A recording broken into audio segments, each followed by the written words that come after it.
السلام علیکم ورحمۃ اللہ وبرکاتہ۔ وعلیکم السلام۔ عالم اسلام کے مسلمانوں کے لیے خوشخبری، شہر حیدرآباد کی مشہور و معروف دینی اقامتی ہمہ وقتی درسگاہ جامعہ انواریہ کے زیر اہتمام قرآن مجید کی تفسیر کے علاوہ حدیث شریف و فقہ کی مشہور و معروف معتبر و مستند صحاح ستہ کو ملا کر جملہ 25 کتابوں کی ویڈیو ریکارڈنگ کا سلسلہ شروع ہو چکا ہے۔ اسی کی ایک سنہری کڑی جامع ترمذی شریف کا درس بھی ہے جو الحمدللہ جاری و ساری ہے۔ بیات شیخ المشائخ حضرت سید محمد عبد القدیر الحسینی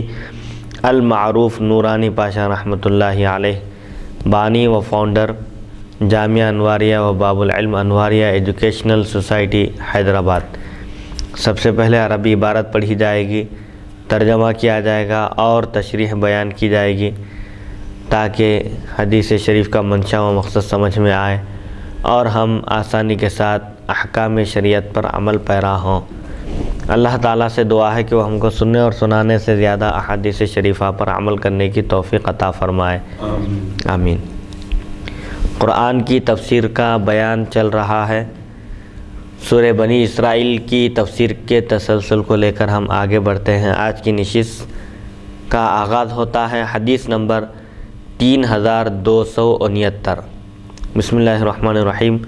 حدثنا قتیبۃ حدثنا اللیث عن عقیل عن الزہری عن ابی سلمۃ عن جابر بن عبد اللہ ان رسول اللہ صلی اللہ علیہ وسلم قال لما کذبتنی قریش قمت فی الحجر فجل اللہ لی بیت المقدس فطفقت اخبرهم عن آیاته وانا انظر الیہ۔ ھذا حدیث حسن صحیح وفی الباب عن مالک بن صعصعہ وابی سعید وابن عباس وابی ذر وابن مسعود۔ حضرت جابر بن عبداللہ رضی اللہ عنہ سے روایت رسول اکرم صلی اللہ علیہ وسلم نے ارشاد فرمایا، جب مجھے قریش نے جھٹلایا تو میں کعبۃ اللہ کے پاس کھڑا ہو گیا۔ اللہ تعالیٰ نے بیت المقدس کو میرے سامنے ظاہر کر دیا اور میں دیکھ دیکھ کر اس کی نشانیاں انہیں بتاتا رہا۔ یہ حدیث حسن صحیح ہے۔ اس باب میں حضرت مالک بن صعصعہ، ابو سعید ابن عباس، ابو ذر اور ابن مسعود رضی اللہ عنہم سے بھی روایات منقول ہیں۔ اس حدیث شریف میں معراج کے واقعے کی طرف اشارہ ہے کہ حضور اکرم صلی اللہ علیہ وسلم کو معراج کروائی گئی۔ تمام محدثین اور علماء کا اس بات پر اتفاق ہے کہ ایک مرتبہ حضور اکرم صلی اللہ علیہ وسلم کو روح اور جسم کے ساتھ معراج کرائی گئی اور 34 مرتبہ آپ کو روحانی معراج ہوئی، ایک مرتبہ جسمانی معراج پر سب کا اتفاق ہے۔ اسی موقع پر جب آپ صلی اللہ علیہ وسلم معراج سے واپس تشریف لائے اور لوگوں کے سامنے معراج کے واقعے کو بیان کیا تو قریش حیرت کیے، تعجب کیے کہ ایسے کیسے ہو سکتا ہے کہ ایک شخص راتوں رات مسجد اقصیٰ تک جائے اور پھر آ جائے، حالانکہ طویل فاصلہ تھا، طویل مسافت تھی جو راتوں رات طے نہیں کی جا سکتی تھی۔ قریش بھی تجارت کے سلسلے میں اور دیگر کاموں کے لیے مسجد اقصیٰ یعنی ملک شام آیا جایا کرتے تھے، تو قریش کے سامنے جب آپ صلی اللہ علیہ وسلم نے معراج کا واقعہ بیان کیا تو انہوں نے جھٹلا دیا اور کہنے لگے کہ اگر آپ واقعتاً مسجد اقصیٰ گئے ہیں تو وہاں کی کچھ نشانیاں ہم کو بتائیے۔ تو حضور اکرم صلی اللہ علیہ وسلم فرماتے ہیں کہ میں حجر میں، کعبے کے پاس ایک مقام ہے حجر، حتیم کعبہ کے پاس آپ کھڑے ہو گئے اور اللہ تعالیٰ نے تمام حجابات اٹھا دیے، تمام پردے اٹھا دیے اور مسجد اقصیٰ کو، بیت المقدس کو آپ کے روبرو کر دیا اللہ تعالیٰ نے۔ بس کفار جو جو نشانیاں پوچھتے جاتے تھے آپ دیکھ کر بتاتے چلے جاتے تھے۔ تو اس طرح اتمام حجت کے لیے یعنی دلیل کو پوری کرنے کے لیے اللہ تعالیٰ نے حضور اکرم صلی اللہ علیہ وسلم کو مسجد حرام سے مسجد اقصیٰ بیت المقدس اسی لیے لے گیا تاکہ کفار انکار نہ کریں۔ بہرحال جب کفار قریش جھٹلائے تو حضور اکرم صلی اللہ علیہ وسلم نے انہیں بیت المقدس کی نشانیاں بتا دی کہ بیت المقدس، چونکہ حضور اکرم صلی اللہ علیہ وسلم اس وقت تک کبھی تشریف نہیں لے گئے تھے، تو وہاں کی جب نشانیاں آپ سے پوچھی گئیں تو آپ نے ایک ایک نشانی ان کو بتا دی۔ اس طرح جن لوگوں کی قسمت میں اور مقدر میں سعادت مندی لکھی ہوئی تھی انہوں نے اس واقعے کا اقرار کیا، اس واقعے کی تصدیق کی اور جن کے مقدر میں بدبختی شقاوت تھی انہوں نے ان نشانیوں کو بتانے کے باوجود بھی جھٹلا دیا، انکار کر دیا۔ حدیث نمبر 3270 حدثنا ابن ابی عمر حدثنا سفیان عن عمرو بن دینار عن عکرمۃ عن ابن عباس فی قوله تعالی وما جعلنا الرؤيا التي أريناك إلا فتنة للناس قال هي رؤيا عين أريها النبي صلى الله عليه وسلم ليلة أسري به إلى بيت المقدس والشجرة الملعونة في القرآن قال هي شجرة الزقوم۔ هذا حدیث حسن صحیح۔ حضرت ابن عباس رضی اللہ عنہما نے اس آیت مبارکہ وما جعلنا الرؤيا التي أريناك اور ہم نے اس خواب کو، اس رؤیت کو جو ہم نے آپ کو دکھائی ہے، اس کو ہم نے تو صرف لوگوں کے لیے آزمائش کا وسیلہ، آزمائش بنایا۔ تو حضرت ابن عباس رضی اللہ عنہما اس آیت مبارکہ کی تفسیر میں فرماتے ہیں کہ رؤیا سے مراد لغت میں تو رؤیا کے معنی خواب کے آتے ہیں، لیکن یہاں پر رؤیا سے مراد آنکھ سے دیکھنا مراد ہے۔ خواب میں دیدار نہیں ہوا، بلکہ حضور اکرم صلی اللہ علیہ وسلم نے معراج کی شب اپنی آنکھوں سے اللہ تعالیٰ کا دیدار فرمایا، جو نبی کریم صلی اللہ علیہ وسلم کو اس رات دکھایا گیا، شب معراج، جب آپ صلی اللہ علیہ وسلم کو بیت المقدس کی سیر کرائی گئی۔ قرآن مجید میں جس شجرہ ملعونہ کا ذکر ہے وہ شجرۃ الملعونہ، اور اس درخت کو جس پر لعنت کی گئی ہے، تو اس درخت سے مراد کیا ہے؟ زقوم کا درخت ہے، کڑوے پھل کا درخت ہے۔ یہ حدیث حسن صحیح ہے۔ بہرحال معراج شریف کے موقع پر حضور اکرم صلی اللہ علیہ وسلم کو اللہ تعالیٰ کے دیدار پرنور سے مشرف کیا گیا۔ اس سلسلے میں جمہور کا عقیدہ یہی ہے کہ حضور اکرم صلی اللہ علیہ وسلم کو جو روحانی اور جسمانی معراج، روح اور جسم کے ساتھ جو معراج کروائی گئی، اس شب اللہ تعالیٰ نے اپنے دیدار پرنور سے بھی مشرف فرمایا۔ اس سلسلے میں بے شمار احادیث شریفہ بھی ہیں اور ائمہ کے اقوال بھی ہیں، انہوں نے قرآن مجید اور احادیث شریفہ کی روشنی میں اس مسئلے کو تفصیل سے بیان کیا ہے۔ اب رؤیت کے بارے میں جو اعتراض کیا جاتا ہے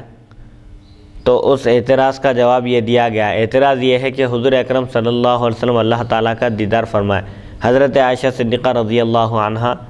انکار کرتی ہیں، جیسا کہ اس سے پہلے گزر چکا ہے۔ قرآن کی ایک آیت ہے لا تدرکہ الابصار، نگاہیں اس کا ادراک نہیں کر سکتی، اللہ تعالیٰ کا احاطہ نہیں کر سکتی، اور وہ نگاہوں کا احاطہ کرتا ہے۔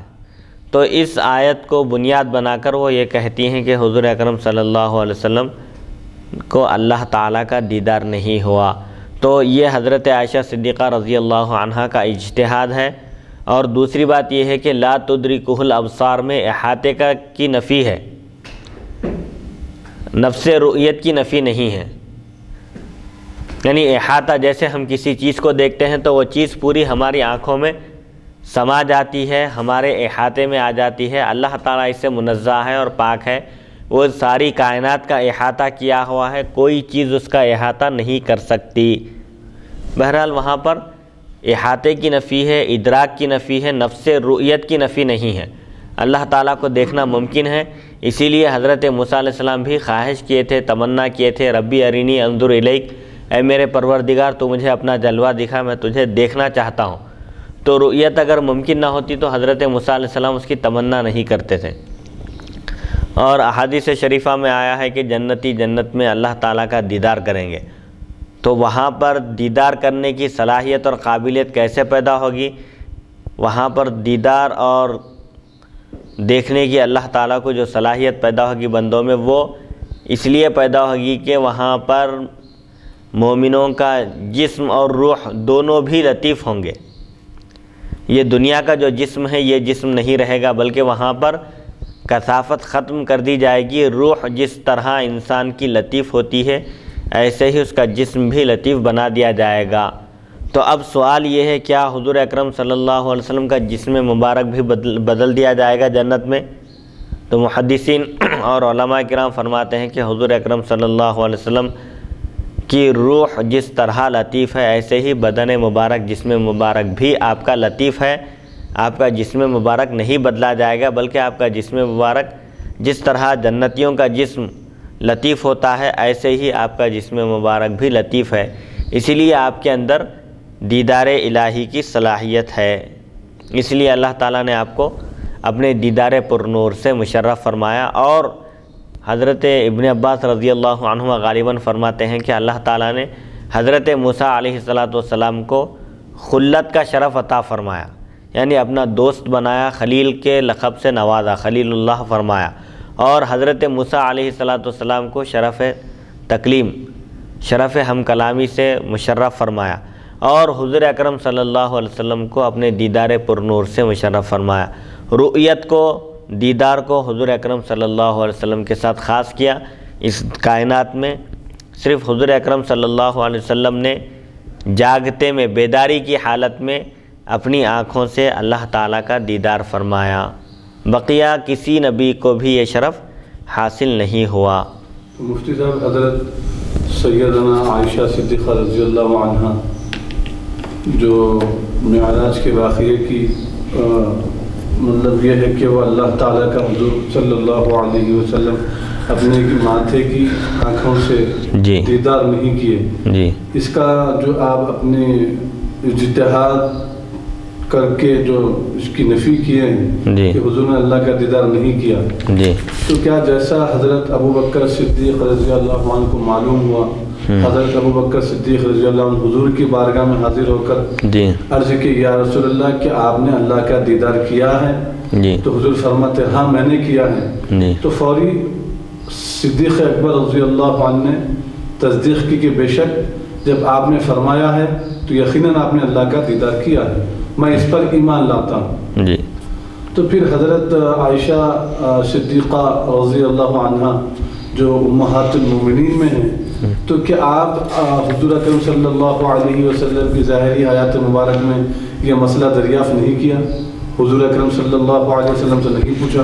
اور کیا حضور صلی اللہ علیہ وسلم نے حضرت عائشہ رضی اللہ عنہ کو معراج کے واقعے کے بارے میں نہیں بتایا؟ جو آپ نے معراج کی جو حضور صلی اللہ علیہ وسلم کے دیدار کی نفی کر رہی ہیں اور یہ فرما رہی ہیں کہ حضور نے اللہ کا دیدار نہیں کیا، اور جو یہ کہتا ہے غالباً جو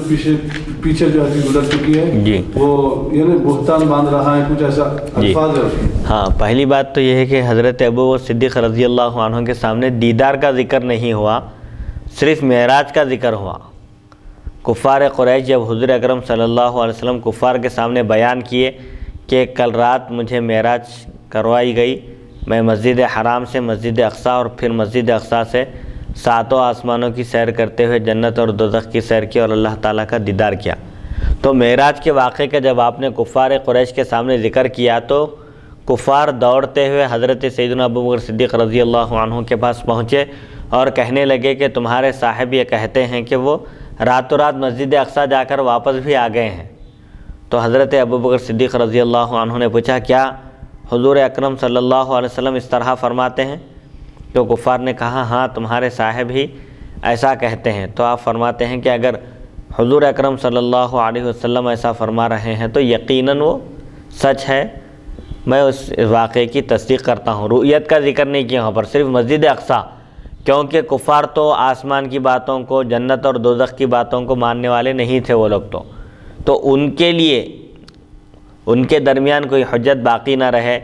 اور کوئی حیلہ حوالہ نہ ملے ان کو، اسی لیے حضور اکرم صلی اللہ علیہ وسلم کو معراج کے موقع پر مسجد حرام سے مسجد اقصیٰ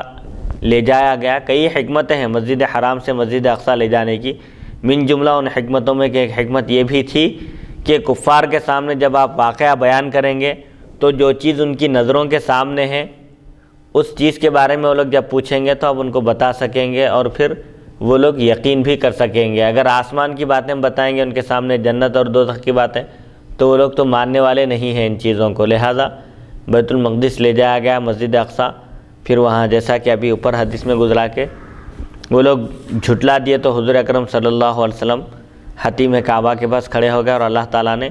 بیت المقدس کو آپ کے روبرو کر دیا، آپ کے سامنے کر دیا۔ آپ جو نشانی وہ پوچھتے جاتے تھے کفار،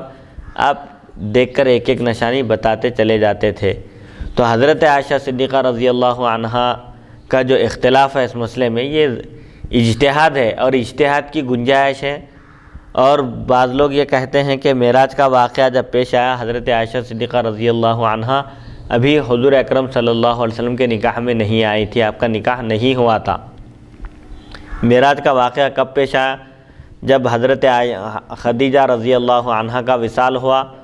اور ابو طالب کا بھی انتقال ہو گیا، تو اس سال حضور اکرم صلی اللہ علیہ وسلم نے اس سال کا نام عام الحزن رکھا، یعنی غم کا سال۔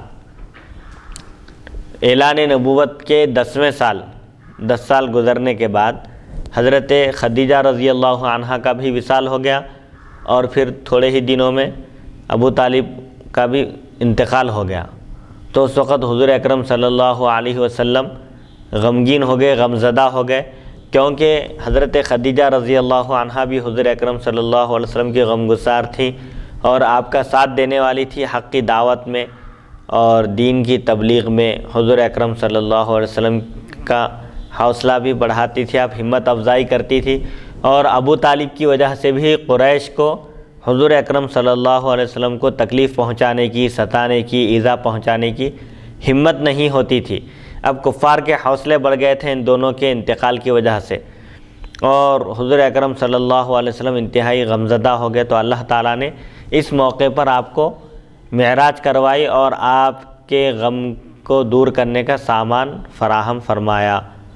تو بہرحال یہ واقعہ حضرت عائشہ صدیقہ رضی اللہ عنہا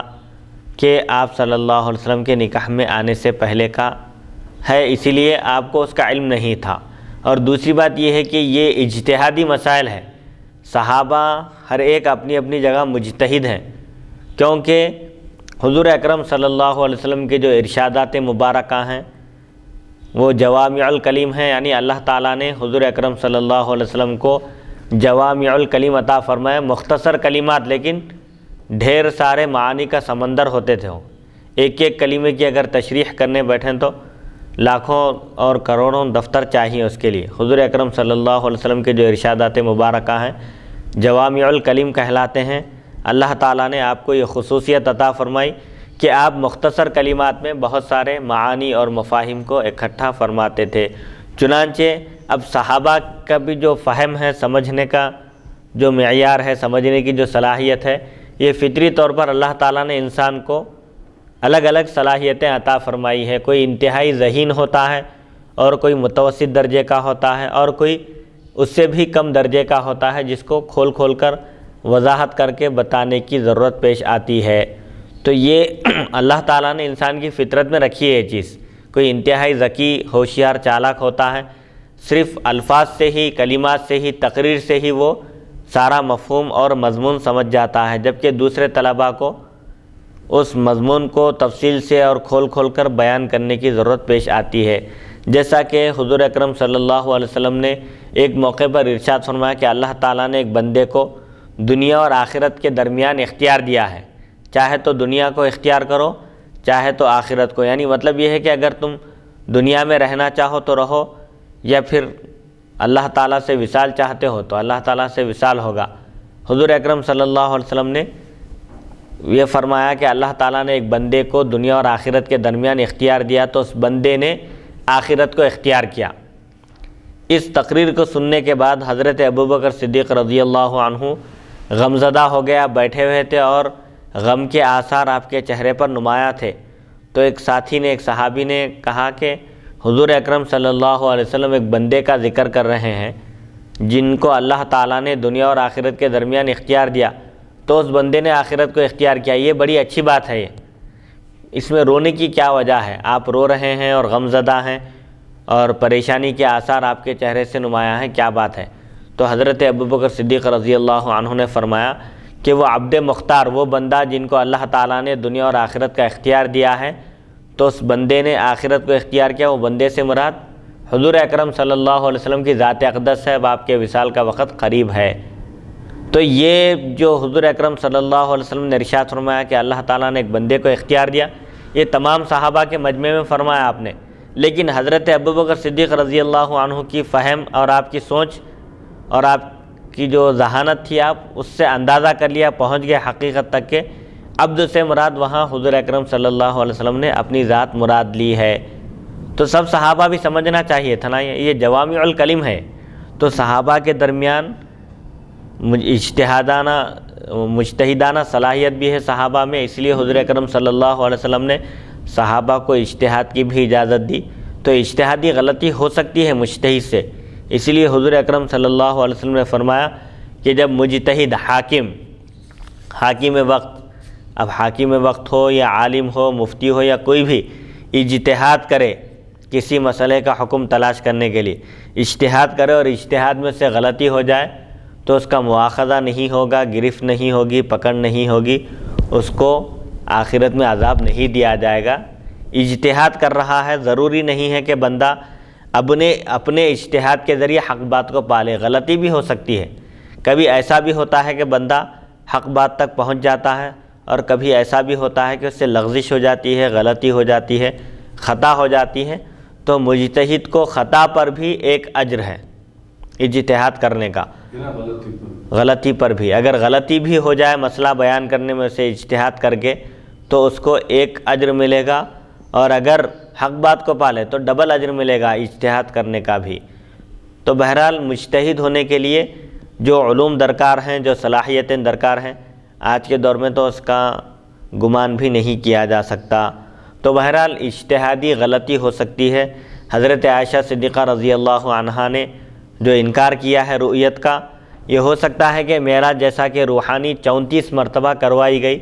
اس موقع کا آپ ذکر کر رہی ہوں، یا پھر اگر اسی مسئلے پر پہلے واقعے پر ہی آپ کا اصرار ہے تو یہ آپ کا اجتہاد ہے۔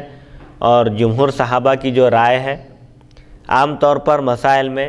منفرد رائے کو اختیار نہیں کیا جاتا عقائد میں اور مسائل میں، بلکہ جمہور، میجورٹی اور اکثریت جدھر ہوتی ہے اس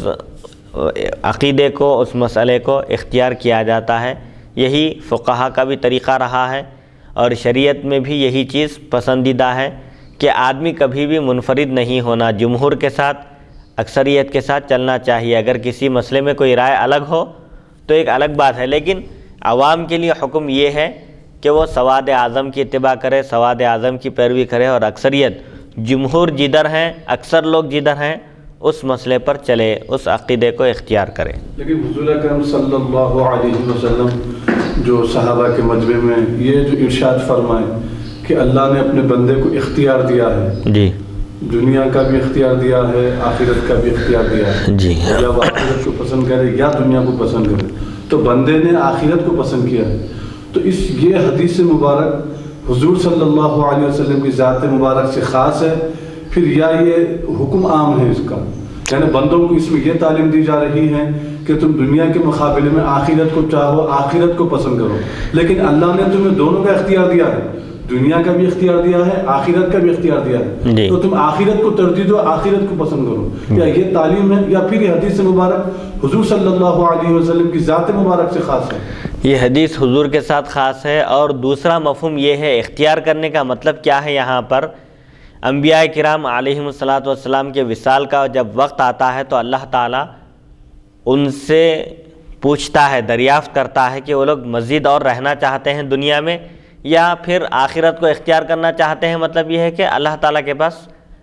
پہنچنا چاہتے ہیں، اللہ کا وصال چاہتے ہیں، یہ مطلب ہے وہاں پر۔ دنیا اور آخرت کو اختیار کرنے کا مطلب یہ نہیں ہے کہ دنیا چھوڑ دے کر آخرت کی فکر کرنا ہے، وہ تو دنیا میں رہ کر بھی انبیاء آخرت ہی کی فکر کرتے ہیں، اسی کی تیاری کرتے ہیں، ان کا اٹھنا بیٹھنا، چلنا پھرنا، سونا جاگنا، سب یہ دین ہے، شریعت ہے، اور اللہ تعالیٰ کے حکم کی فرما برداری ہے۔ تو وہاں پر دنیا اور آخرت کو اختیار کرنے سے مراد موت اور حیات ہے، یعنی اگر وہ لوگ یہ چاہتے ہیں کہ ان کا وصال ہو جائے تو اللہ تعالیٰ اس وقت ان کو بلاتا ہے۔ تو یہ انبیاء کے ساتھ خاص ہے کہ انبیاء کی روح ان کی اجازت کے بغیر قبض نہیں کی جاتی، جب تک انبیاء اجازت نہیں دیتے اس وقت تک اسرائیل علیہ السلام ان کی روح قبض نہیں کرتے۔ عام لوگوں کا معاملہ ایسا نہیں ہے، چاہو یا نہ چاہو، ہر صورت میں جب وقت آتا ہے تو وہ ٹلنے والا نہیں ہے، جس کا جو وقت مقرر ہے اس وقت اس کی روح قبض کی جاتی ہے، اس سے اجازت طلب نہیں کی جاتی۔ حدیث نمبر 3271، حدثنا عبید بن اسباط بن محمد القرشی الکوفی حدثنا ابی عن الاعمش عن ابی صالح عن ابی ہریرہ عن النبی صلی اللہ علیہ وسلم فی قولہ تعالی وقرآن الفجر ان قرآن الفجر کان مشہودا تشهده ملائکۃ اللیل و ملائکۃ النہار۔ هذا حدیث حسن صحیح ورواه علی بن مسہر عن الاعمش عن ابی صالح عن ابی ہریرہ وابی سعید عن النبی صلی اللہ علیہ وسلم حدثنا بذلك علی بن حجر حدثنا علی بن مسہر عن الاعمش فذكر نحوه۔ حضرت ابو ہریرہ رضی اللہ عنہ سے روایت ہے، نبی اکرم صلی اللہ علیہ وسلم نے آیت مبارکہ و قرآن الفجر کے بارے میں فرمایا، رات اور دن کے فرشتے اس وقت حاضر ہوتے ہیں، موجود ہوتے ہیں۔ یہ حدیث حسن صحیح ہے۔ علی بن مسہر نے بواسطہ اعمش اور ابو صالح حضرت ابو ہریرہ رضی اللہ عنہ اور حضرت ابو سعید خدری رضی اللہ عنہ سے مرفوعاً روایت کی ہے۔ علی بن حجر نے بواسطہ مسہر اور حضرت اعمش سے یوں ہی بتایا ہے۔ اس آیت کی تفسیر میں بتایا جا رہا ہے کہ اقیم الصلاۃ لدلوک الشمس الی غسق اللیل و قرآن الفجر، قرآن کی تلاوت کی اہمیت کو واضح کیا جا رہا ہے کہ فجر کی نماز کے وقت فرشتوں کی حاضری کا وقت ہوتا ہے، فرشتوں کی ڈیوٹی چینج ہوتی ہے، بدلتی ہے عصر میں اور فجر میں، اس لیے تلاوت کا بھی اہتمام کرنا چاہیے، نماز کا بھی اہتمام کرنا چاہیے، نماز میں زیادہ سے زیادہ تلاوت کرنا چاہیے۔ دن کے فرشتے اور رات کے فرشتے الگ ہوتے ہیں، جو رات کی ڈیوٹی انجام دیتے ہیں وہ فرشتے عصر کی نماز کے وقت پہنچ جاتے ہیں، پھر جو فجر سے عصر تک جو نگرانی کر رہے تھے، لکھ رہے تھے، وہ فرشتے پھر چینج ہو جاتے ہیں، ان کی شفٹنگ ہوتی ہے، بدل جاتے ہیں۔ تو یہ جو وقت ہوتا ہے فجر کی نماز کا، یہ رات کے اور دن کے فرشتے ایک ساتھ جمع ہونے کا وقت ہوتا ہے۔ پھر اس کے بعد جن کی ڈیوٹی ہے وہ لوگ رہ جاتے ہیں، اور جن کی ڈیوٹی ختم ہو جاتی ہے وہ چلے جاتے ہیں۔ تو بہرحال جب فرشتے دو موجود ہوتے ہیں، دن کے اور رات کے، تو اس وقت انسان کو نیک عمل میں مصروف رہنا چاہیے، تلاوت ہے، نماز ہے، اور جو بھی نیکی کے کام ہیں۔ اس میں حکمت کیا ہے؟ اس میں حکمت کیا ہے یہ نیک اعمال میں مصروف رہنے کی؟ تاکہ جب فرشتے دفتر بند کر رہے ہوں انسان کے اعمال کا، رات کا جو عمل شروع ہوا اب فجر کی نماز کے وقت پر بند ہو رہا ہے رجسٹر، تو اس میں نیک عمل پر اس کا اختتام ہو، کیونکہ خاتمے کا دار و مدار، اعمال کا دار و مدار خاتمے پر ہے۔ انسان کا خاتمہ جس عمل پر ہوگا اس کا شمار اسی میں ہوگا۔ سبحان۔ حدیث نمبر 3272۔ حدثنا عبداللہ بن عبد الرحمن حدثنا عبید اللہ بن موسیٰ عن اسرائیل عن السدی عن ابیہ عن ابی ہریرہ عن النبی صلی اللہ علیہ وسلم فی قولہ تعالی یوم ندعو کل اناس بامامہم قال یدعا احدہم فیعطی کتابہ بیمینہ ویمد لہ فی جسمہ 60 ذراعا ویبیض وجہہ ویجعل علی رأسہ تاج من لؤلؤ یتلألأ فینطلق الی اصحابہ فیرونہ من بعد فیقولون اللہم اتنا بہذا وبارک لنا فی ھذا حتی یأتیہم فیقول لہم ابشروا لکل رجل منکم مثل ھذا واما الکافر فیسود وجہہ ویمد لہ فی جسمہ 60 ذراعا علی صورت آدم ویلبس تاجا فیراہ اصحابہ فیقولون نعوذ باللہ من شر ھذا اللہم لا تأتنا بہذا قال فیأتیہم فیقولون اللہم اخزیہ فیقول ابعدکم اللہ فإن لکل رجل منکم مثل ھذا۔ حدیث حسن غریب وسدی اسمہ اسماعیل بن عبد الرحمن۔ حضرت ابو ہریرہ رضی اللہ عنہ سے روایت ہے، نبی اکرم صلی اللہ علیہ وسلم نے ارشاد فرمایا، یوم ندعو کل اناس بامامہم، یاد کیجیے آپ اس وقت کو، اس دن کو جس دن ہم ہر جماعت کو اس کے امام کے ساتھ بلائیں گے، ہر ایک آدمی کو اس کے امام کے ساتھ، یعنی جس کی وہ پیروی کرتا تھا، اتباع کرتا تھا، اس کے قائد کے ساتھ ہم اس کو بلائیں گے۔ اس آیت کی تفسیر میں حضور اکرم صلی اللہ علیہ وسلم نے ارشاد فرمایا، ایک آدمی کو بلایا جائے گا اور اس کا نامہ عمل دائیں ہاتھ میں دیا جائے گا، اس کا جسم 60 گز لمبا کر دیا جائے گا،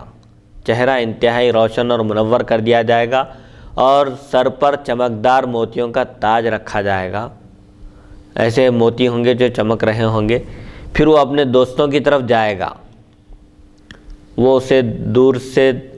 دیکھ کر کہیں گے، دور سے ہی دیکھ لیں گے اس کو، اس کے سر پر تاج ہوگا موتیوں کا جو انتہائی چمکدار ہوں گے، تو دور سے ہی دیکھ کر اس کے ساتھی کہیں گے، اے اللہ اسے ہمارے پاس لا اور ہمارے لیے اس میں برکت عطا فرما۔ حتیٰ کہ جب وہ ان کے قریب آئے گا تو ان سے کہے گا، خوش ہو جاؤ، خوشخبری ہو تمہارے لیے، تم میں سے ہر ایک کے لیے یہی ہے۔ یعنی وہ اپنے ساتھیوں کے پاس آئے گا چمکدار موتیوں کا ہار پہن کر، وہ تاج پہن کر، تو ساتھی دور سے ہی دیکھ کر خوش ہوں گے، خوشی کا اظہار کریں گے، اور کہیں گے کہ اے اللہ اس کو ہمارے پاس لا اور اس میں ہمارے لیے برکت عطا فرما، تو وہ شخص ان کے پاس پہنچے گا اور ان کو بھی خوشخبری دے گا کہ اب تمہارا بھی نمبر ہے، اب میرے بعد تم کو بھی بلایا جائے گا اور تمہارے ساتھ بھی ایسا ہی سلوک کیا جائے گا، ایسی ہی نوازش ہوگی۔ یہ مومنوں کے لیے ہے۔ مومن جن کی اتباع کریں گے، جن قائدین کی، ان قائدین کے ساتھ مومنوں کو بلایا جائے گا، اولیاء کی، انبیاء کی جو اتباع کرنے والے ہیں ان کے ساتھ یہ نوازشات ہوں گی، ان کو بھی وہ تاج پہنایا جائے گا، ان کو بھی وہ تاج پہنایا جائے گا امام کی پیروی کی وجہ سے۔ نیک لوگوں کی پیروی کیے تو اچھا سلوک ہوگا، اور جو برے لوگوں کی پیروی کرے گا، جیسے کافر ہے تو کافر کا کیا حال ہوگا؟ ابرہہ کافر، تو اس کا چہرہ سیاہ کر دیا جائے گا اور اس کے جسم کو 60 گز لمبا کر دیا جائے گا آدم علیہ السلام کی صورت پر۔ حضرت سیدنا آدم علیہ السلام کا قد مبارک 60 گز تھا، تو قد آدم کر دیا جائے گا اس کو، کافر کو، اس کا چہرہ سیاہ کر دیا جائے گا اور اس کا جسم بھی 60 گز لمبا کیا جائے گا، جیسا کہ آدم علیہ السلام کا جسم مبارک 60 گز تھا۔ اور کافر کو بھی ایک تاج پہنایا جائے گا، اس کے ساتھی اسے دیکھیں گے تو کہیں گے کہ ہم اس کی برائی سے اللہ کی پناہ چاہتے ہیں، اے اللہ اس کو ہمارے پاس نہ لا، یہ برا شخص ہے، اس کو ہمارے پاس نہ لا۔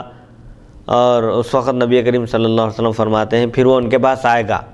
کافر کا چہرہ سیاہ کر دیا جائے گا اور جسم چوڑا چکلا کر دیا جائے گا، اس کو 60 گز لمبا کر دیا جائے گا، تو وہ اپنے ساتھیوں کے پاس یعنی کافروں کے پاس آئے گا، تو وہ کہیں گے کہ اے اللہ اسے رسوا کر، تو وہ کہے گا کہ اللہ تعالیٰ تمہیں دور رکھے، تم میں سے ہر ایک کے لیے یہی کچھ ہے۔ یہ حدیث حسن غریب ہے، سدی کا نام اسماعیل بن عبد الرحمن ہے۔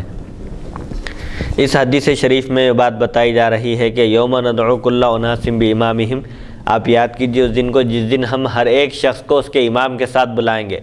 دنیا میں جو جس کی اتباع کرتا تھا، جس کی پیروی کرتا تھا، جس کے نظریات اور عقائد کو اختیار کیا ہوا تھا، اس کو قیامت کے دن اسی کے ساتھ بلایا جائے گا، اس کا نام لے کر اس کو پکارا جائے گا، اور جو مومن ہوگا تو اس کے ساتھ نوازشات کا سلسلہ ہوگا، اللہ تعالیٰ اس پر کرم فرمائے گا، اس کے چہرے کو انتہائی روشن اور منور کر دے گا، اور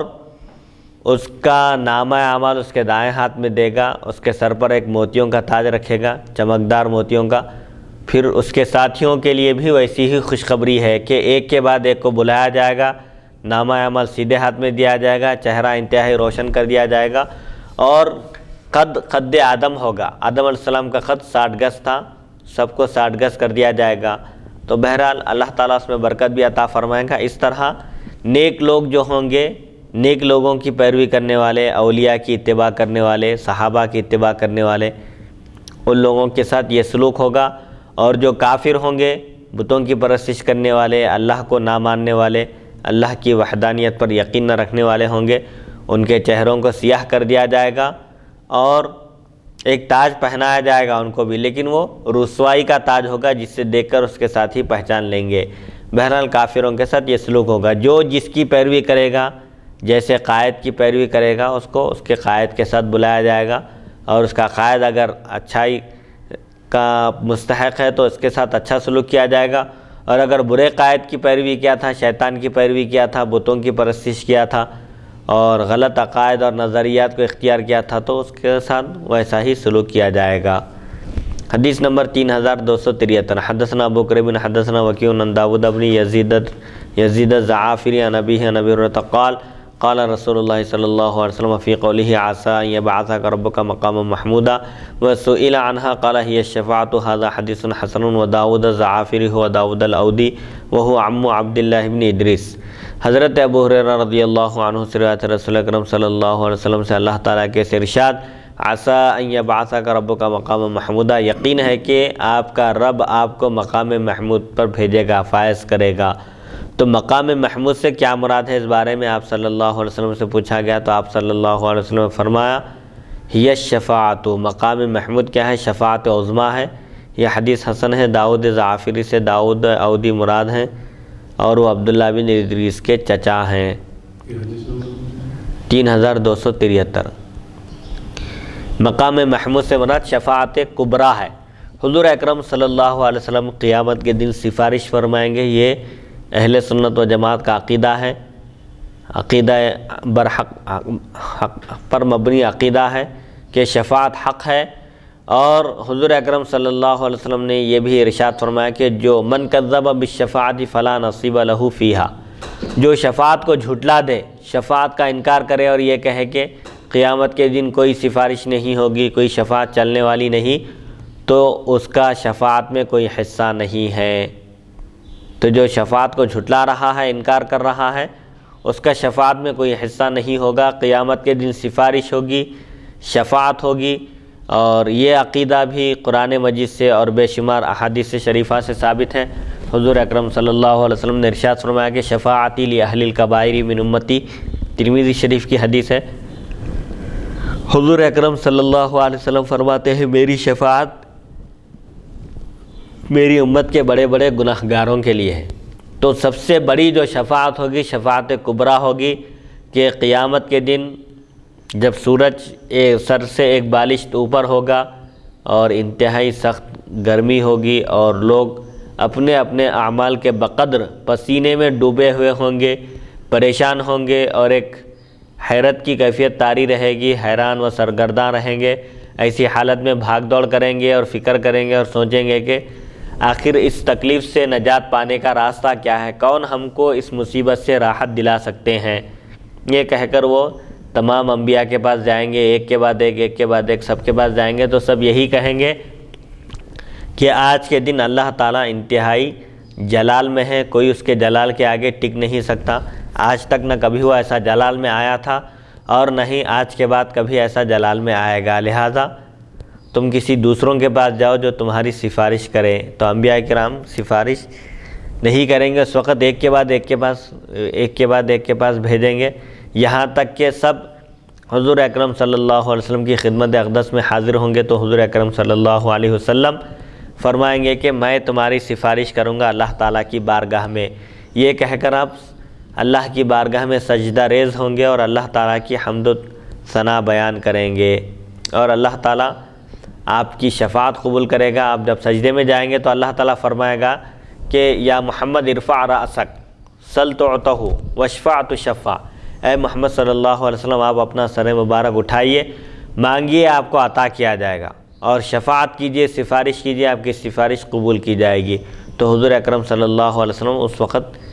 سفارش فرمائیں گے۔ اور شفاعت کبریٰ کیا ہے؟ تمام مخلوق کو محشر کی تپتی ہوئی ریت پر جو ٹھہرے ہوئے ہیں لوگ، ان کو محشر کی سختیوں سے نجات دلانا، راحت دلانا اور حساب کتاب شروع کرانا، یہی شفاعت کبریٰ ہے۔ سب سے بڑی شفاعت یہی ہے جو حضور اکرم صلی اللہ علیہ وسلم کو عطا کی گئی ہے۔ تو مقام محمود سے مراد شفاعت ہے۔ مقام محمود پر آپ کھڑے ہوں گے اس مقام پر، اور اللہ تعالیٰ کی ایسی تعریف بیان کریں گے کہ اولین سے لے کر آخرین تک، جب سے دنیا بنی ہے اس وقت سے لے کر دنیا کے ختم ہونے تک جتنے لوگ آئے، کوئی ویسی تعریف نہیں کی اللہ تعالیٰ کی۔ آپ ویسے محامد، ویسے محاسن، اللہ تعالیٰ کی خوبیاں اور اس کی تعریف بیان کریں گے، اللہ تعالیٰ آپ کو کلمات کا القاء کرے گا، الہام کرے گا، تو آپ ایسی بہترین زبردست اللہ تعالیٰ کی تعریف کریں گے، وہی مقام محمود ہے اور اسی کا نام شفاعت ہے۔ حدیث نمبر 3274، حدثنا ابن ابی عمر حدثنا سفیان عن ابن نجیح عن مجاہد عن ابی معمر عن ابن مسعود قال دخل رسول اللہ صلی اللہ علیہ وسلم مکۃ عام الفتح وحول الكعبة 360 نصبا فجعل النبي صلی اللہ علیہ وسلم يطعنها بمخصرة في يده وربما قال بعود ويقول جاء الحق وزهق الباطل ان الباطل كان زهوقا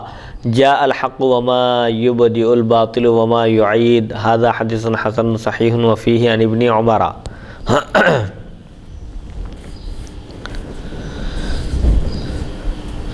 حضرت عبداللہ بن مسعود رضی اللہ عنہ سے روایت ہے، نبی کریم صلی اللہ علیہ وسلم فتح مکہ کے موقع پر مکہ مکرمہ میں داخل ہوئے، اس حال میں کہ کعبے کے اطراف 360 بت رکھے ہوئے تھے، نصب کیے ہوئے تھے کعبے کے اندر۔ تو نبی کریم صلی اللہ علیہ وسلم کے دستے مبارک میں چھڑی یا لکڑی تھی، اس کے ساتھ اس کے اشارے سے آپ ان بتوں کو مارتے اور گراتے جاتے تھے، اور یہ پڑھتے جاتے تھے، یہ تلاوت فرماتے تھے، جاء الحق وزهق الباطل، حق آ گیا اور باطل مٹ گیا، ختم ہو گیا، جاء الحق وما یبدئ الباطل وما یعید، یعنی حق آیا اور وما یبدئ الباطل وما یعید، باطل پلٹ کر آنے والا نہیں ہے، باطل رفو چکر ہو گیا، ختم ہو گیا۔ یہ حدیث حسن صحیح ہے اور اس میں ابن عمر رضی اللہ عنہما سے بھی روایت مذکور ہے۔ کعبۃ اللہ میں 360 بت نصب تھے۔ فتح مکہ کے موقع پر جب حضور اکرم صلی اللہ علیہ وسلم فاتحانہ شان کے ساتھ مکے میں داخل ہوئے، مکہ مکرمہ میں، تو آپ کعبۃ اللہ میں پہنچے اور آپ کے دست مبارک میں ایک لکڑی یا چھڑی تھی جس کے اشارے سے آپ بتوں کو نیچے گراتے جاتے تھے اور فرماتے جاتے تھے کہ حق آ گیا ہے اور باطل مٹ گیا، اور باطل کو تو مٹنا ہی تھا، یعنی باطل مٹنے کے لیے ہی ہے، اسی لیے حق آنے کے بعد باطل مٹ گیا، باطل کی روح نکل گئی، ختم ہو گیا باطل۔ حدیث نمبر 3275۔ حدثنا احمد بن منیع حدثنا جریر عن قابوس بن ابی ظبیان عن ابیہ عن ابن عباس قال کان نبی صلی اللہ علیہ وسلم بمکہ ثم امر بالہجرۃ فنزلت علیہ وقل رب ادخلنی مدخل صدق واخرجنی مخرج صدق واجعل لی من لدنک سلطانا نصیرا۔ ھذا حدیث حسن صحیح۔ حضرت ابن عباس رضی اللہ عنہما سے روایت ہے، نبی کریم صلی اللہ علیہ وسلم مکہ مکرمہ میں تھے، پھر جب آپ کو ہجرت کا حکم ہوا تو یہ آیت نازل ہوئی، یعنی حضور اکرم صلی اللہ علیہ وسلم مکے میں اللہ تعالیٰ کے دین کی طرف بلاتے رہے، دعوت دیتے رہے۔ 13 سال کا عرصہ آپ نے نبوت کا اعلان فرمانے کے بعد مکہ مکرمہ میں گزار دیا۔ اس کے بعد اللہ تعالیٰ کی طرف سے ہجرت کی اجازت ملی، نقل مقام کرنے کا حکم آیا، تو اس وقت یہ آیت نازل ہوئی اور آپ فرما دیجئے اور آپ کہیے، عرض کیجئے، اے میرے پروردگار تو مجھے داخل فرما سچائی کے داخل ہونے کی جگہ، اور مجھے سچائی کے نکلنے کی جگہ نکال، اور میرے لیے اپنی جانب سے مدد اور غلبہ اور مدد کرنے والا بنا دے۔ مطلب یہ ہے کہ کہیں میں داخل ہوں تو وہ بھی سچائی پر مبنی ہو، صداقت پر مبنی ہو، اور کہیں سے نکلوں تو وہ بھی صداقت پر مبنی ہو، مطلب نکلنا، اٹھنا، بیٹھنا، ہر چیز صدق بن جائے، سچائی سے عبارت ہو جائے، یعنی سرتاپا مجھے صدق بنا دے، صداقت بنا دے۔ یہ دعا فرمایا مکہ مکرمہ سے نکلتے وقت۔ مکہ آپ کی جائے پیدائش ہے، مکے سے آپ کو بے انتہا محبت تھی، اسی لیے اللہ تعالیٰ نے قرآن پاک میں ارشاد فرمایا ان الذی فرض علیک القرآن لرادک الی معاد، یعنی یقیناً وہ ذات جس نے آپ پر قرآن نازل کیا وہ آپ کو ضرور معاد کی طرف لوٹائے گی، یعنی آپ کی جائے پیدائش کی طرف۔ پھر دوبارہ آپ مکہ مکرمہ تشریف لائے، مکہ مکرمہ سے ہجرت کرنے کے بعد پھر دوبارہ تشریف لائے، تو جس وقت ہجرت کا حکم ہوا یہ آیت نازل ہوئی اس وقت۔ حدیث نمبر 3276۔ حدثنا قتیبہ حدثنا یحییٰ بن زکریا بن ابی زائدۃ عن داؤد بن ابی ہند عن اکرمۃ عن ابن عباس قال قالت قریش لیہود اعطونا شیئا نسأل عنہ هذا الرجل اعطونا شیئا نسأل عنہ هذا الرجل فقال سلوه عن الروح فانزل الله تعالى ويسألونك عن الروح قل الروح من امر ربي وما اوتيتم من العلم الا قليلا قالوا اوتينا علما كبيرا اوتينا التوراة ومن اوتي التوراة فقد اوتي خيرا كبيرا فانزلت قل لو كان البحر مدادا لكلمات ربي لنفد البحر الى اخر الآية هذا حديث حسن صحيح غريب من هذا الوجه۔ حضرت ابن عباس رضی اللہ عنہما سے روایت ہے، قریش نے یہودیوں سے کہا ہمیں کوئی ایسی بات بتاؤ جس سے ہم ان صاحب سے پوچھیں۔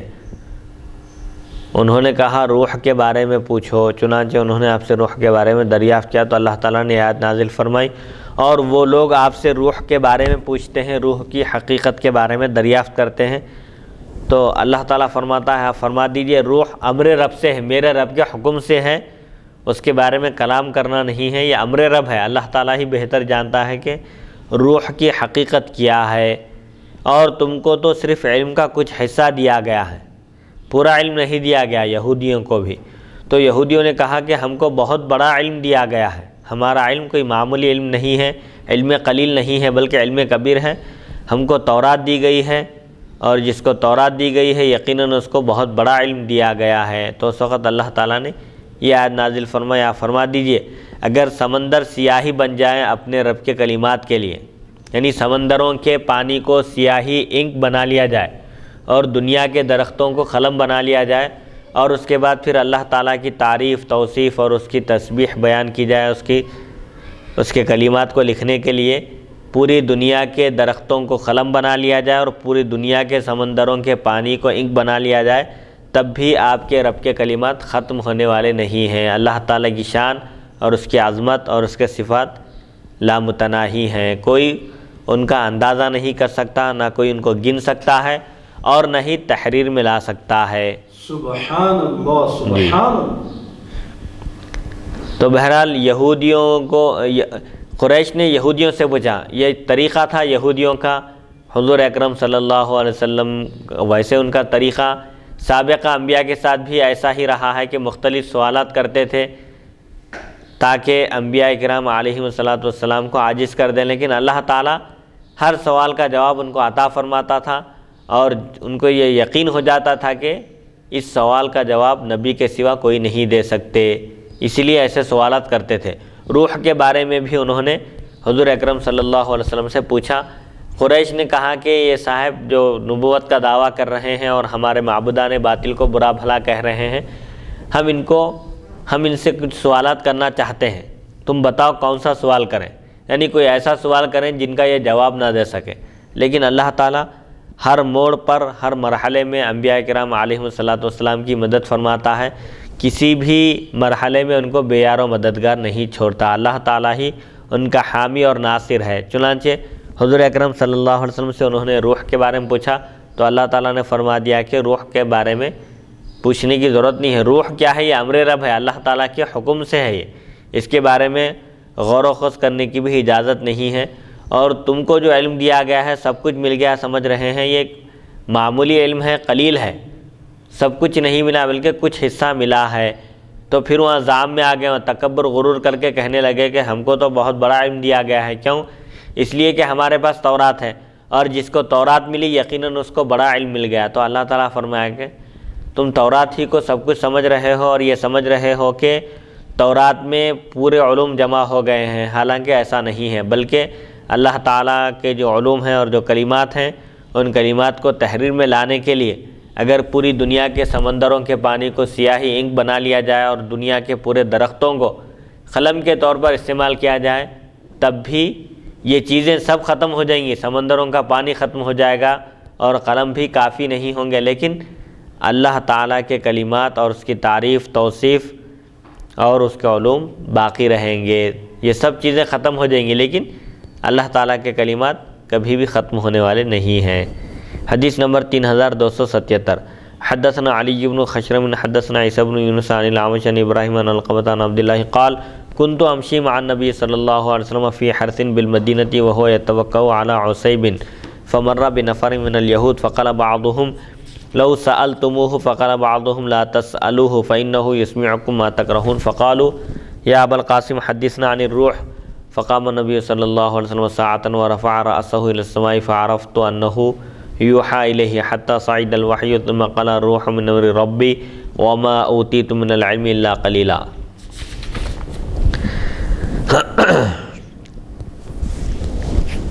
حضرت عبداللہ رضی اللہ عنہ سے روایت ہے، فرماتے ہیں میں نبی کریم صلی اللہ علیہ وسلم کے ساتھ مدینہ طیبہ کے کھیتوں میں چل رہا تھا، کھیتوں کے پاس سے گزر رہا تھا۔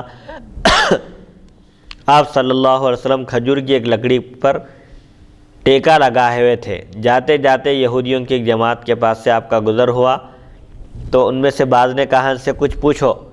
بعض نے کہا مت پوچھو کیونکہ ان سے ایسی بات سنو گے جو تمہیں بری لگے گی۔ پھر بھی انہوں نے سوال کر دیا۔ بعض لوگوں نے کہا کہ پوچھو،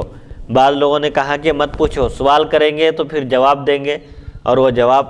تم کو ناگوار معلوم ہوگا، تم پر شاق گزرے گا اور ایسا جواب ملے گا تم کو جو تم ناپسند کرتے ہو۔ اس کے باوجود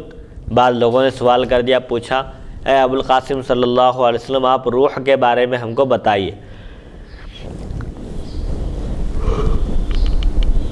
راوی فرماتے ہیں نبی کریم صلی اللہ علیہ وسلم کچھ دیر کھڑے رہے اور اپنا سر مبارک آسمان کی طرف اٹھایا تو میں سمجھ گیا کہ اب آپ کی طرف وحی ہو رہی ہے، یہاں تک کہ وحی اتری۔ پھر حضور اکرم صلی اللہ علیہ وسلم نے فرمایا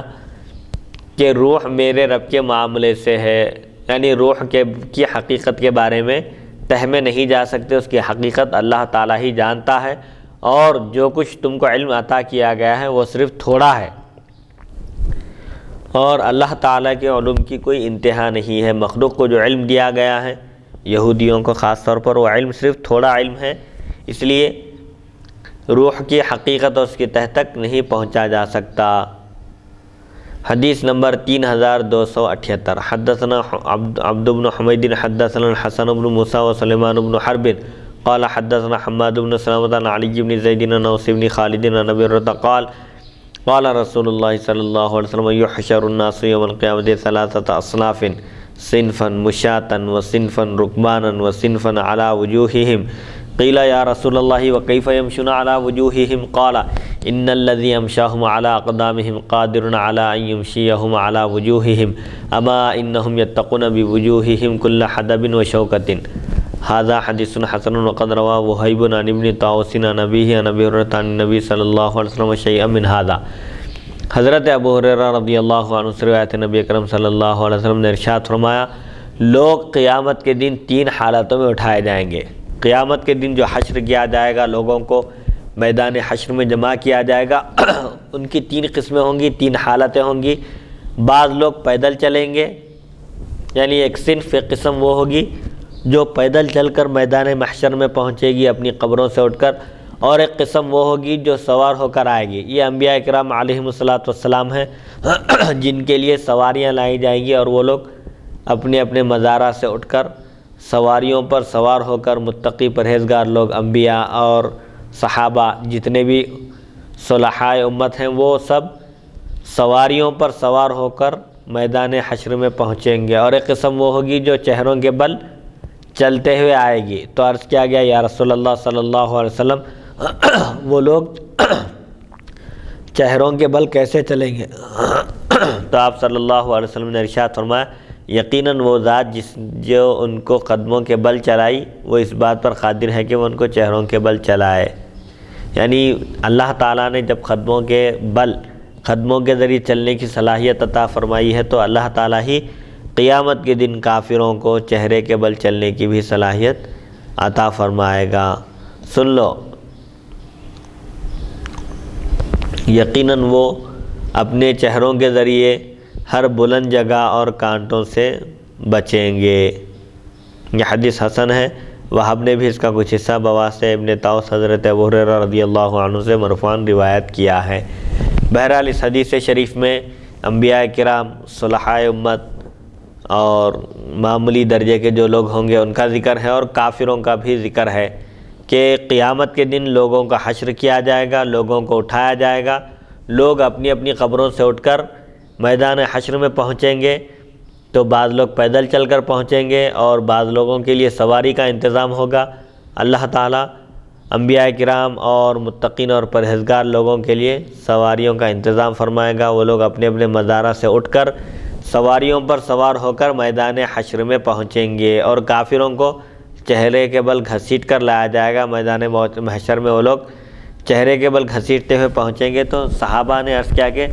چہرے کے بل کیسے چل سکیں گے؟ کیسے چل سکتا ہے کوئی بھی انسان؟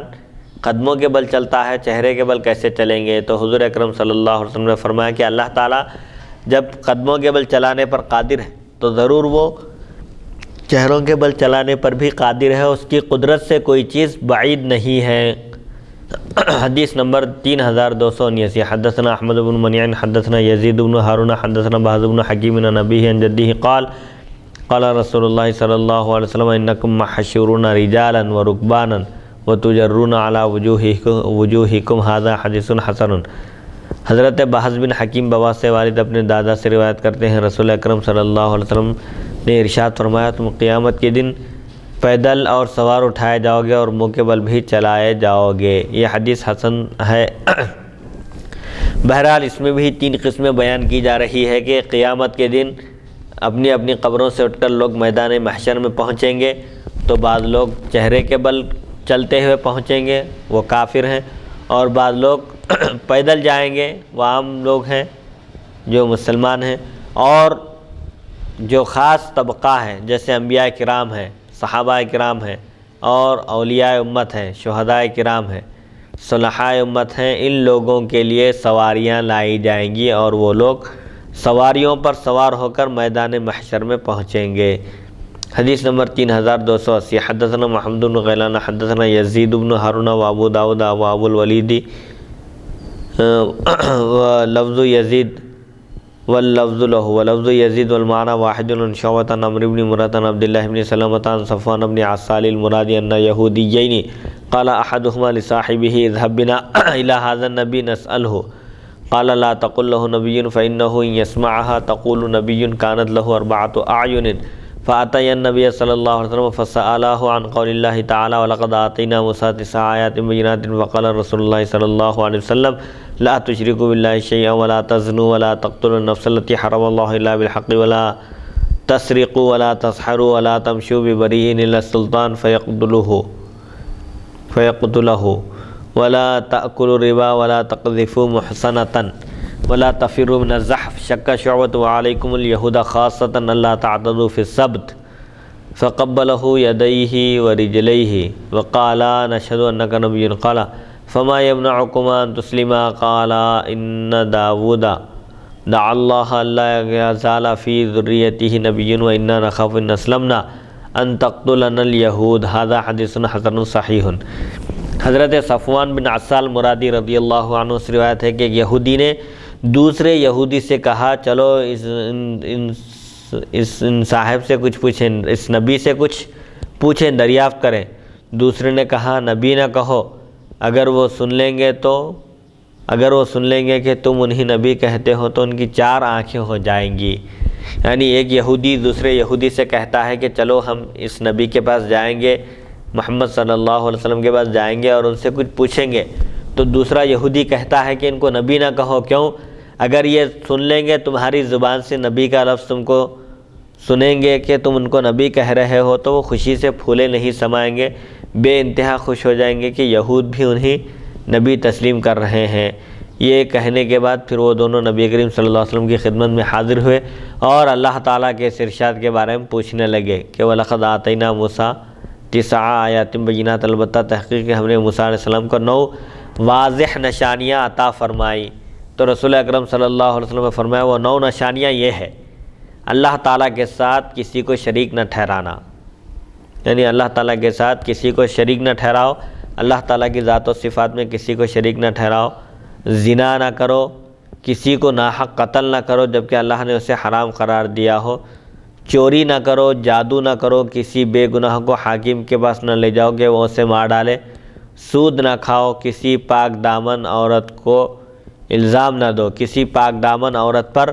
الزام نہ لگاؤ، بہتان نہ باندھو، میدان جہاد سے نہ بھاگو۔ حضرت شعبہ کو 9ویں بات میں شک ہے اور اے یہودیوں خصوصاً تمہارے لیے یہ ہے کہ ہفتے کے دن حد سے آگے نہ بڑھو۔ یہ سن کر دونوں نے نبی کریم صلی اللہ علیہ وسلم کے ہاتھ اور پیر چومے اور کہا ہم گواہی دیتے ہیں کہ یقیناً آپ اللہ کے نبی ہیں۔ نبی کریم صلی اللہ علیہ وسلم نے فرمایا جب تم مجھے نبی تسلیم کرتے ہو تو پھر اسلام قبول کرنے سے کون سی چیز مانے ہے، کون سی چیز رکاوٹ ہے، مسلمان کیوں نہیں ہو جاتے؟ تو کہنے لگے کہ حضرت داؤد علیہ السلام نے دعا مانگی تھی کہ ان کی اولاد میں ہمیشہ نبی آتے رہیں، ہمیں ڈر ہے کہ کہیں یہودی ہمیں قتل نہ کر ڈالیں، اس لیے ہم مسلمان نہیں ہوتے۔ یہ حدیث حسن صحیح ہے۔ اس حدیث میں 2 یہودیوں کا واقعہ بیان کیا جا رہا ہے کہ 2 یہودی جو غالباً آپس میں ایک دوسرے کے دوست تھے، ایک یہودی دوسرے یہودی سے کہتا ہے کہ ہم نبی کریم صلی اللہ علیہ وسلم سے کچھ پوچھتے ہیں، سوالات کرتے ہیں، تو دوسرا یہودی کہتا ہے کہ تم ان کو نبی مت بولو، کیوں؟ اگر یہ تمہاری زبان سے نبی کا لفظ سن لیں گے تو خوش ہو جائیں گے، خوشی سے پھولے نہیں سمائیں گے۔ پھر یہ کہہ کر وہ دونوں نبی کریم صلی اللہ علیہ وسلم کی خدمت میں پہنچے اور اللہ تعالیٰ کے ارشاد وَلَقَدْ آتَيْنَا مُوسَىٰ 9 آیات بینات کے بارے میں پوچھا کہ البتہ تحقیق کہ ہم نے موسیٰ علیہ السلام کو 9 واضح نشانیاں عطا فرمائی، وہ کیا ہے؟ تو حضور اکرم صلی اللہ علیہ وسلم نے فرمایا کہ سب سے پہلی نشانی اللہ تعالیٰ کی ذات و صفات میں کسی کو شریک نہیں ٹھہرانا، زنا نہیں کرنا، کسی کو ناحق قتل نہیں کرنا جبکہ اللہ تعالیٰ نے اس کے قتل کو حرام قرار دیا ہو، یعنی کسی مومن کو ناحق قتل نہیں کرنا، چوری نہیں کرنا، جادو نہیں کرنا اور کسی بے گناہ بے قصور کو حاکم کے پاس نہیں لے جانا تاکہ حاکم اس کو قتل کر ڈالے۔ ایک بے قصور ہے، بے گناہ ہے، اس کو بادشاہ وقت کے پاس لے جایا جا رہا ہے تاکہ بادشاہ وقت اس کو قتل کر ڈالے۔ سود مت کھاؤ اور کسی پاک دامن عورت پر الزام مت لگاؤ اور میدان جنگ سے مت بھاگو۔ میدان جنگ سے بھاگنا بھی بہت بڑا گناہ ہے۔ پھر یہودیوں کو فرمایا کہ یہودیوں کو خاص طور پر ہفتے کے دن کا پاس و لحاظ رکھنے کا حکم دیا گیا کہ ہفتے کے دن حد سے آگے نہ بڑھو۔ یہودیوں کے لیے عبادت کا ایک دن خاص کیا گیا تھا اور وہ دن تھا ہفتے کا دن۔ اس دن صرف عبادت کرنا ہے، کوئی اور کام نہیں کرنا۔ شکار سے بھی ان کو منع کیا گیا تھا اور ان کی آزمائش کے لیے ہفتے کے دن تالاب میں بہت ساری مچھلیاں آتی تھیں، لیکن ان کو مچھلیوں کے شکار سے روک دیا گیا تھا ہفتے کے دن۔ پھر ہفتے کا دن جب گزر جاتا، بقیہ دنوں میں جب وہ شکار کرنے کے لیے بیٹھتے تو مچھلیاں ہی نہیں آتی تھی۔ تو یہودیوں نے یہ حیلہ کیا کہ ہفتے کے دن شکار نہیں کرنا چاہیے، عبادت میں مصروف رہنا چاہیے۔ البتہ انہوں نے تالاب کے پاس نالیاں بنا دی، ان نالیوں کے ذریعے مچھلیاں ادھر نالیوں میں آ جاتی تھی۔ اس تالاب کی جو مچھلیاں ہوتی تھی وہ نالیاں بنانے کی وجہ سے نالیوں میں داخل ہو جاتی تھی، پھر بعد میں وہ لوگ نالیوں میں سے مچھلیوں کو نکال لیا کرتے تھے۔ تو یہ حیلے حوالے اور یہ بہانے تلاش کرنا یا جس چیز کو حرام قرار دیا گیا ہے اس کو کسی بھی طریقے سے حلال کے جائز کے جواز کے دائرے میں لانے کے لیے حیلے حوالے تلاش کرنا یہ سخت منع ہے شریعت میں۔ اس کی وجہ سے ان پر عتاب بھی ہوا ہے بنی اسرائیل پر، بلکہ اس طرح کے حیلے وغیرہ کرنے سے اللہ تعالیٰ نے ان کو بندر اور خنزیر بنا دیا، ان کے چہرے اور ان کی شکلیں مسخ کر دیں۔ لہٰذا حیلے حوالے کرنا بھی شریعت میں درست نہیں ہے۔ کوئی چیز حرام ہے اس کو کوئی دوسرا نام دیا جا رہا ہے یا جواز کی کوشش کی جا رہی ہے، سخت ترین یعنی اس کی ممانعت آئی ہے۔ اس لیے حضور نے فرمایا کہ یہودیوں کے لیے خاص طور پر ہفتے کے دن کا پاس و لحاظ رکھنا ضروری ہے۔ اس دن حد سے آگے نہیں بڑھنا، شکار سے منع کیا گیا ہے، شکار سے بالکل رک جانا ہے۔ یہ سننے کے بعد، اس آیت کی تشریح سننے کے بعد وہ یہودی حضور اکرم صلی اللہ علیہ وسلم کے ہاتھ اور پیر چومنے لگے، دست بوسی کی۔ تو اسے معلوم ہوتا ہے کہ دست بوسی منع نہیں ہے۔ اگر دست بوسی منع ہوتی تو حضور اکرم صلی اللہ علیہ وسلم ان یہودیوں کو روک دیتے، منع فرما دیتے اور کہتے کہ دست بوسی کرنا جائز نہیں ہے، لیکن آپ نے منع نہیں فرمایا۔ اور حضور اکرم صلی اللہ علیہ وسلم کا کسی چیز سے منع نہ کرنا یہ اس کے جائز ہونے کی دلیل ہے۔ تو بہرحال انہوں نے آپ کے قدم چومے اور پیر اور ہاتھ چومے۔ اس سے معلوم ہوتا ہے کہ جو بزرگ ہیں، صلاحیت قابلیت والے ہیں، تقویٰ و پرہیزگاری ہے، اللہ کے محبوب اور مقرب ہیں، تو مقربان بارگاہ الہی کے ہاتھ بھی چومے جا سکتے ہیں اور پیر بھی چومے جا سکتے ہیں۔ اس کے بعد وہ دونوں کہنے لگے کہ ہم گواہی دیتے ہیں کہ آپ نبی ہیں۔ تو حضور فرمایا جب مجھ کو نبی تسلیم کرتے ہو تو پھر ایمان لانے سے کیا چیز رکاوٹ ہے،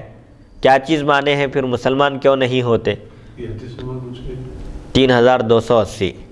تو یہاں پر جھوٹ بولے وہ بدماش کہ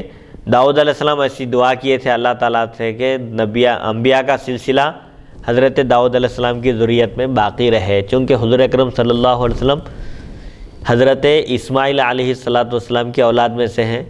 اس لیے ہم نہیں مانتے۔ ان کے بولنے کا مقصد یہ تھا، حالانکہ یہ لوگ جھوٹ بولے۔ داؤد علیہ السلام ایسی کوئی دعا نہیں کی اللہ تعالیٰ سے کہ نبوت کا سلسلہ، رسالت کا سلسلہ ان کی اولاد میں جاری رہے۔ پھر یہ کہتے ہیں کہ اور ہم کو اس بات کا ڈر ہے، اندیشہ ہے کہ اگر ہم مسلمان ہو گئے تو یہود ہم کو قتل کر ڈالیں گے، اس لیے ہم مسلمان نہیں ہوتے۔ حدیث نمبر 3281۔ حدثنا عبد بن حمید حدثنا سلیمان بن داؤد عن شعبۃ عن ابی بشر عن سعید بن جبیر ولم یذکر عن ابن عباس وحشیم عن ابی بشر عن سعید بن جبیر عن ابن عباس ولا تجهر بصلاتك ولا تخافت بها قال نزلت بمکہ کان رسول اللہ صلی اللہ علیہ وسلم اذا رفع صوته بالقرآن سبہ المشرکون ومن انزلہ ومن جاء به فانزل اللہ ولا تجهر بصلاتك فیسب القرآن ومن انزلہ ومن جاء به ولا تخافت بها عن اصحابك بان تسمعهم حتى یأخذوا عنك القرآن هذا حدیث حسن صحیح۔ شعبہ نے بلا واسطہ حضرت ابن عباس اور حشیم نے بواسطہ حضرت ابن عباس رضی اللہ عنہما روایت کیا کہ آیت کریمہ ولا تجہر بصلاتک ولا تخافت بها، اس سے اوپر والی آیت ہے قل ادعوا اللہ وادعوا الرحمن، آپ اللہ کو پکاریے یا رحمان کو، یعنی یا اللہ کہیے یا رحمان، یہ ایک ہی معبود ہے، ایک ہی معبود کے یہ صفات ہیں، نام ہیں۔ ایما تدعو فلہ الاسماء الحسنی، جس نام سے بھی پکارو گے وہ اس کے اسماء حسنہ میں سے ہی ہوگا۔ اچھے نام ہیں اس کے اللہ تعالیٰ کے ناموں کے ساتھ ناموں کا واسطہ دے کر دعا کرنا چاہیے۔ اس کے بعد فرماتا ہے ولا تجہر بصلاتک ولا تخافت بہا، اور آپ اپنی نماز میں اس کی زور سے تلاوت مت کیجیے اور نہ ہی آہستہ۔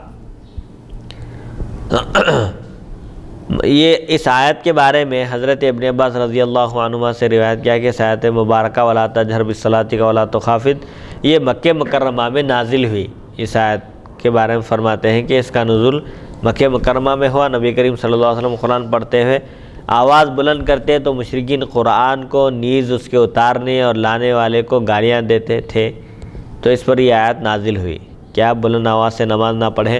حضور اکرم صلی اللہ علیہ وسلم نماز میں بلند آواز سے قرات کرتے تھے، کبھی آپ کی آواز بلند ہو جاتی تھی اور مشرکین سنتے تو خود قرآن کو برا بھلا کہتے تھے، قرآن اتارنے والے کو یعنی اللہ تعالیٰ کو بھی برا بھلا کہتے تھے، اور لانے والے کو حضرت جبرائیل علیہ السلام کی بھی شان میں گستاخی کرتے تھے۔ تو اللہ تعالیٰ نے فرمایا کہ آپ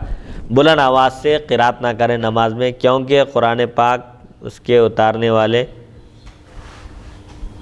اور لانے والے کو گالیاں دی جاتی ہیں۔ زور سے پڑھیں گے، مشرکین سنیں گے، برا بھلا کہیں گے، قرآن پر اعتراض کریں گے، اللہ اور جبرائیل علیہ السلام کی شان میں گستاخی کریں گے، لہٰذا آپ بلند آواز سے زور سے مت پڑھیے اور نہ بہت آہستہ پڑھیں، ایک دم آہستہ بھی نہ پڑھیں کہ آپ کے صحابہ کرام بھی نہ سن سکیں، بلکہ درمیانی آواز میں پڑھیں کہ وہ آپ سے قرآن سیکھیں۔ درمیانی آواز میں پڑھیں گے، صحابہ کو سنائی دے گا تو وہ سن کر یاد کریں گے اور آپ سے قرآن حاصل کریں گے، قرآن سیکھیں گے۔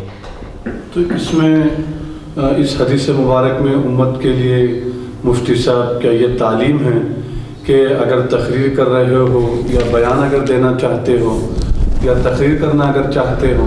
تو ایسی آواز میں کرنا چاہیے، نہ بہت زیادہ اونچی ہونا چاہیے نہ بہت کم ہونا چاہیے، یعنی میانہ روی آواز میں قرآن کی تلاوت بھی کرنا چاہیے اور تقریر اور بیان بھی کرنا چاہیے، اور اگر گفتگو بھی ہم کرتے ہیں یا بات بھی اگر کرتے ہیں کوئی شخص تو وہ لوگ میانہ روی انداز ہونا چاہیے، یعنی میڈیم انداز میں ہی جو ہے میڈیم آواز میں بات کرنا چاہیے، گفتگو کرنا چاہیے۔ جی شریعت میں، جی ہاں، شریعت میں اعتدال مطلوب ہے۔ انتہائی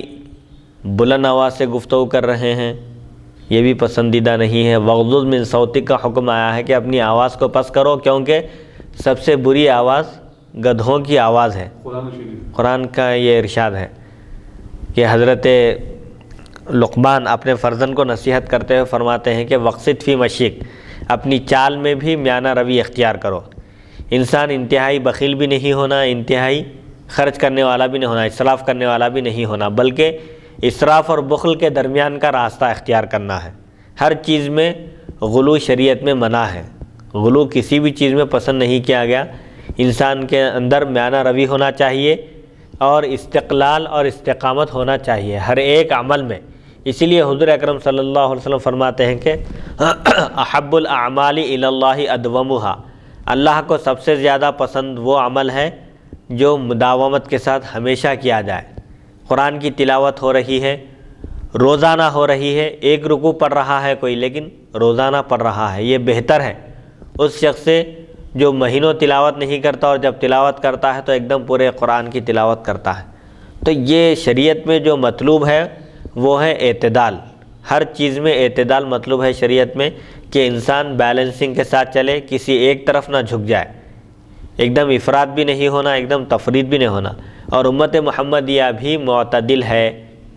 موسیٰ علیہ السلام اور عیسیٰ علیہ السلام کی امت کے درمیان۔ اور جتنے بھی فرقے ہیں اسلام کی تاریخ میں، اسلام کی دعوت اور اس کی نشر و اشاعت کے بعد سے آج تک جتنے بھی فرقے وجود میں آئے ہیں، ہر فرقوں کا اہل سنت و جماعت سے اگر تقابل کیا جائے تو اہل سنت و جماعت کا جو فرقہ ہے، جو جماعت ہے، وہ معتدل ہے، درمیان میں ہے، اس میں نہ غلو ہے اور نہ ہی تقصیر ہے، یعنی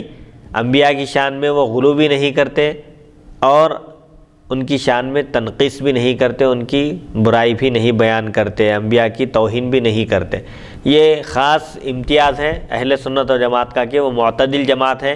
اعتدال والی جماعت ہے، میانہ روی اختیار کرنے والی جماعت ہے۔ اس آیت سے یہ بھی مسئلہ مستنبط کیے کہ خیر الامور اوسطھا، سب سے بہترین کام وہ ہے جو درمیانی چال والا ہو، درمیانی طرز کا ہو۔ اسی لیے اس غالباً ایک حدیث بھی آئے گی کہ حضرت سیدنا ابوبکر صدیق رضی اللہ عنہ کے پاس سے حضور اکرم صلی اللہ علیہ وسلم کا گزر ہوا، رات کا وقت تھا،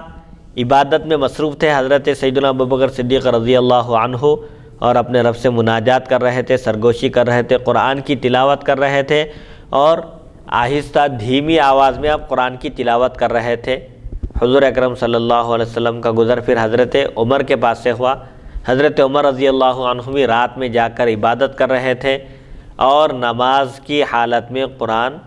زور زور سے پڑھ رہے تھے، قرآن کی تلاوت کر رہے تھے آپ بھی۔ تو آپ صلی اللہ علیہ وسلم نے حضرت ابوبکر صدیق رضی اللہ عنہ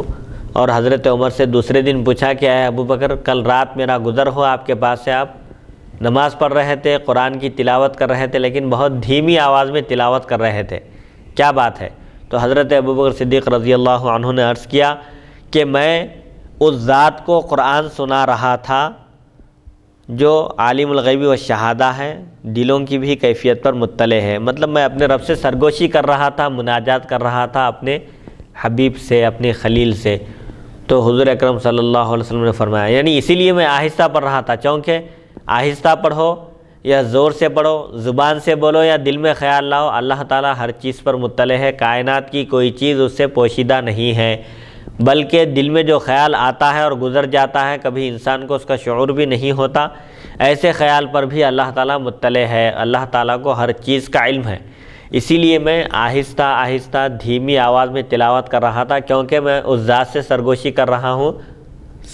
کر رہا تھا جو بہرا نہیں ہے،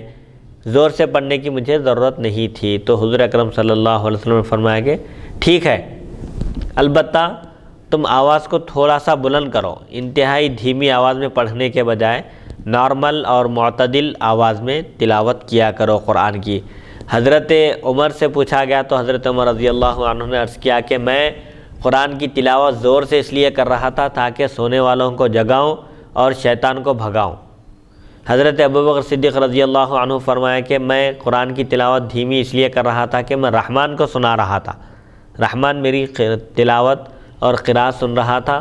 لہٰذا مجھے زور سے پڑھنے کی ضرورت نہیں تھی۔ اور حضرت عمر رضی اللہ عنہ عرض کرتے ہیں کہ میں سونے والوں کو جگا رہا تھا اور شیطان کو بھگا رہا تھا، اس لیے میں نے بلند آواز سے تلاوت کی۔ تو حضور اکرم صلی اللہ علیہ وسلم نے فرمایا کہ ٹھیک ہے، لیکن تم آواز کو تھوڑا سا پست کرو۔ تو یہی شریعت میں مطلوب ہے، اعتدال ہونا ہے، انتہائی بلند آواز سے بھی نہیں پڑھنا ہے اور انتہائی دھیمی آواز بھی نہیں، بلکہ درمیانی طرز کا عمل اختیار کرنا چاہیے۔ اور پھر اس میں امت کے لیے یہ بھی تعلیم ہے، اس حدیث مبارک میں جو قرآن کی آیت تلاوت کی گئی ہے مفتی صاحب کے، وہ لوگوں کو ان لوگوں کو جو ہے اس حدیث شریف میں منع کیا جا رہا ہے کہ کسی کے خداؤں کو برا بھلا مت کہو، کیونکہ آپ قرآن کی برا بھلا کہنا تو بہت دور کی بات ہے کہ قرآن کی تلاوت بھی اتنی اونچی آواز سے مت کرو۔ اگر کافر مشرک بت پرست بچے اگر یہ سنیں گے تو قرآن مجید کو نعوذ باللہ گالیاں دیں گے اور نعوذ باللہ اللہ عز و جل کی شان میں بے ادبی کریں گے اور گستاخی کریں گے۔ جی، تو صرف اشارہ، مطلب یعنی یہ ذریعہ اگر چیز بن رہی ہے جی، تو بہتر ہے کہ ایسے آواز میں تلاوت کرو تاکہ باہر والوں کو سنے نہ آئے، جو اندر نماز پڑھ رہے ہیں وہی لوگ قرآن کی تلاوت سن سکیں۔ جی، اب یہاں پر بعض ہمارے مسلمان بھائی علم کی کمی کی وجہ سے بیانات میں، تقاریروں میں، بعض پولیٹیکل لیڈرز بھی ہیں اس میں جو کسی کے مذہب کے بھگوانوں کی جو ہے نا نکتہ چینی کرتے ہیں اور نعوذ باللہ برا بھلا کہتے ہیں، اور جو ہے نا مطلب ضرورت نہیں ہے، اگرچہ کہ وہ حقیقت میں غلط ہے۔ جی، یعنی ان کے جو عقیدہ ہے کفار و مشرکین کا انتہائی غلط عقیدہ ہے، جی، لیکن پھر بھی اللہ اور اس کے رسول صلی اللہ علیہ وسلم نے برا بھلا کہنے سے منع کیا ہے، کیونکہ وہ تو مفتی صاحب حق پر نہیں ہیں، لیکن ہمارا اللہ تو حق ہے، ہمارے رسول ہیں، ہمارا پروردگار ہے، ہمارا خدا ہے، ہمارا مالک ہے، ہماری قرآن ہے، ہمارا دین مذہب اسلام سچا ہے، حق ہے، لیکن وہ لوگوں کے جھوٹے ہونے کی وجہ سے وہ لوگ تو جھوٹے ہیں، اور پھر جھوٹے لوگ جو ہیں اسلام کو نعوذ باللہ غلط بولیں گے، نعوذ باللہ اللہ اور رسول صلی اللہ علیہ وسلم کی شان میں گستاخی اور بے ادبی کریں گے. تو اس لیے ان کے بھی لوگوں کو جو ہے نا بولنے سے منع کرنے کی حکمت یہ ہے. جی. حدیث نمبر 3282. حدثنا احمد بن منیع حدثنا حشیم حدثنا ابو بشر عن سعید بن جبیر عن ابن عباس فی قوله ولا تجهر بصلاتك ولا تخافت بها وابتغ بین ذلك سبیلا قال نزلت ورسول اللہ صلی اللہ علیہ وسلم مختف بمکۃ وکان اذا صلى باصحابه رفع صوته بالقرآن فكان المشركون اذا سمعوا شتموا القرآن ومن انزله ومن جاء به فقال الله تعالى لنبيه ولا تجهر بصلاتك اي بقراءتك فيسمع المشركون فيسب القرآن ولا تخافت بها عن اصحابك وابتغ بين ذلك سبيلا. هذا حدیث حسن صحیح. حضرت ابن عباس رضی اللہ عنہما سے روایت ہے کہ آیت مبارکہ ولا تجهر بصلاتك، اور آپ اپنی نماز میں بہت بلند آواز سے نہ پڑھیے اور نہ ہی بالکل آہستہ آواز سے، بلکہ ان دونوں کے درمیان کا راستہ اختیار کیجیے. تو جس وقت یہ آیت نازل ہوئی اس وقت حضرت صلی اللہ علیہ وسلم مکے میں پوشیدہ تھے، یعنی ابھی کھل کر نماز نہیں پڑھتے تھے صحابہ، اور حضور اکرم صلی اللہ علیہ وسلم بھی مشرکین سے پوشیدہ ہو کر چھپ کر قرآن کی تلاوت کرتے تھے تاکہ مشرکین صحابہ کرام پر ظلم و ستم نہ ڈھائیں اور صحابہ کرام کو قرآن کی تلاوت سے نہ روک دیں. تو حضور اکرم صلی اللہ علیہ وسلم اپنے صحابہ کرام کو نماز پڑھاتے تو قرآن پاک بلند آواز سے پڑھتے، تو مشرکین سن کر قرآن کو نیز اس کے لانے اور اتارنے والے کو برا بھلا کہتے. اس پر اللہ تعالیٰ نے اپنے نبی صلی اللہ علیہ وسلم سے فرمایا اتنی بلند آواز سے قرات نہ فرمائے کہ مشرکین سن کر گالیاں دے، برا بھلا کہے، اور نہ ہی اتنی پست آواز سے پڑھے کہ صحابہ کرام رضی اللہ تعالیٰ عنہم سن نہ سکیں، بلکہ درمیانی راستہ اختیار فرمائے. یہ حدیث حسن صحیح ہے. یعنی اتنی بلند آواز سے پڑھا جا رہا ہے قرآن کے، مشرکین کفار سن رہے ہیں اور سن کر مذاق اڑا رہے ہیں، اور قرآن نازل کرنے والے، قرآن لانے والے کو برا بھلا کہہ رہے ہیں. تو ایسی صورت میں بلند آواز سے قرات کرنا پڑھنا منع ہے، اور بلکہ بلند آواز سے پڑھنے کے بجائے، بالکل دھیمی آواز سے پڑھنے کے بجائے نارمل اور درمیانی آواز سے قرآن کی تلاوت کرنا چاہیے، کیونکہ مشرکین تو اللہ کو اور قرآن کو برا بھلا کہیں گے تو عدم علم کی وجہ سے. اس لیے مسلمانوں کو حکم دیا گیا ہے، تعلیم دی گئی ہے کہ وہ مشرکین کے خداؤں کو بھی برا بھلا نہ کہیں، اگرچہ کہ وہ غلط ہیں، اللہ تعالیٰ ہی معبود برحق ہے، اس کے باوجود منع کیا گیا اس لیے کہ وہ لوگ بھی پلٹ کر جواب میں اللہ کو برا بھلا کہیں گے. حدیث نمبر 3283. حدثنا ابن ابی عمر حدثنا سفیان بن مسعر عن عاصم بن ابی النجود عن زر بن حبش قال قلت لحذیفة بن الیمانی صلی رسول اللہ صلی اللہ علیہ وسلم فی بیت المقدس قال لا قلت بلا قال انت تقول ذلك یا اصلع بما تقول ذلك قلت بالقرآن بینی وبینک القرآن فقال حذیفة من احتج بالقرآن فقد افلح قال سفیان یقول قد احتج وربما قال قد افلح فقال سبحان الذي اسرى بعبده ليلا من المسجد الحرام الى المسجد الاقصى قال افتراه صلى فيه قلت لا قال لو صلى فيه لكتبت عليكم الصلاة فيه كما كتبت الصلاة في المسجد الحرام قال حذيفة قد أوتي رسول الله صلى الله عليه وسلم بدابة طويلة الظهر ممدودة هكذا خطوه مد بصره فما زايل ظهر البراق حتى رأي الجنة والنار ووعد الآخرة أجمع ثم رجع عودهما على بدئهما قال ويتحدثون أنه ربطه لما يفر منه وإنما سخره له عالم الغیب والشہادة. هذا حدیث حسن صحیح. زر بن حبیش فرماتے ہیں میں نے حضرت حذیفہ بن یمان سے پوچھا کیا نبی کریم صلی اللہ علیہ وسلم نے بیت المقدس میں نماز پڑھی؟ انہوں نے فرمایا نہیں. میں نے عرض کیا ہاں کیوں نہیں، ضرور آپ نے بیت المقدس میں نماز ادا کی ہے. تو انہوں نے کہا اے خالی سر والے، یعنی سر پر بال نہیں تھے ان کے. کس کے؟ زر بن حبیش کے. ان سے حضرت حذیفہ فرماتے ہیں خالی سر والے تم یہ کہتے ہو، تمہارے پاس کیا ثبوت ہے؟ کس بنیاد پر تم کہتے ہو کہ حضور اکرم صلی اللہ علیہ وسلم نے مسجد اقصیٰ میں نماز ادا کی؟ کیا دلیل ہے تمہارے پاس اور کیا ثبوت ہے؟ تو میں نے عرض کیا میں قرآن سے کہتا ہوں، میرا استدلال، میری دلیل اور میرا ثبوت قرآن مجید ہے، یعنی میرے اور آپ کے درمیان قرآن حاکم ہے، قول فیصل ہے، حرف اخیر ہے۔ حضرت حذیفہ رضی اللہ عنہ نے فرمایا جس نے قرآن سے استدلال کیا یقیناً وہ کامیاب ہو گیا۔ قرآن جس کی دلیل ہے وہ کبھی بھی ناکام اور رسوا نہیں ہو سکتا، بلکہ وہ سرخرو ہوتا ہے، کامیاب ہوتا ہے۔ سفیان فرماتے ہیں قد احتج اور قد افلح دونوں قسم کے الفاظ آئے ہیں، یعنی جو قرآن سے دلیل پکڑتا ہے، دلیل پیش کرتا ہے، یقیناً وہ غالب رہتا ہے، کیونکہ قرآن سے بڑھ کر کوئی چیز نہیں ہے۔ دونوں قسم کے الفاظ آئے ہیں، قد احتج یا قد افلح، یعنی جس نے قرآن سے استدلال کیا، قرآن سے دلیل پیش کی، یقیناً وہ کامیاب رہا، یا جس نے قرآن سے استدلال کیا وہ غالب رہا، اسی کا پلڑا بھاری رہا۔ حضرت زر نے آیت پڑھی سبحان الذی اسریٰ بعبدہ، پاک ہے وہ ذات جس نے اپنے بندے کو رات کے مختصر سے حصے میں مسجد حرام سے مسجد اقصیٰ کی سیر کرائی۔ حضرت حذیفہ نے فرمایا تمہارا کیا حال ہے، کیا آپ نے وہاں نماز پڑھی ہے، یعنی تمہارا کیا استدلال ہے اس آیت سے؟ تو فرماتے ہیں میں نے عرض کیا نہیں۔ حضرت حذیفہ نے فرمایا اگر آپ نے وہاں نماز پڑھی ہوتی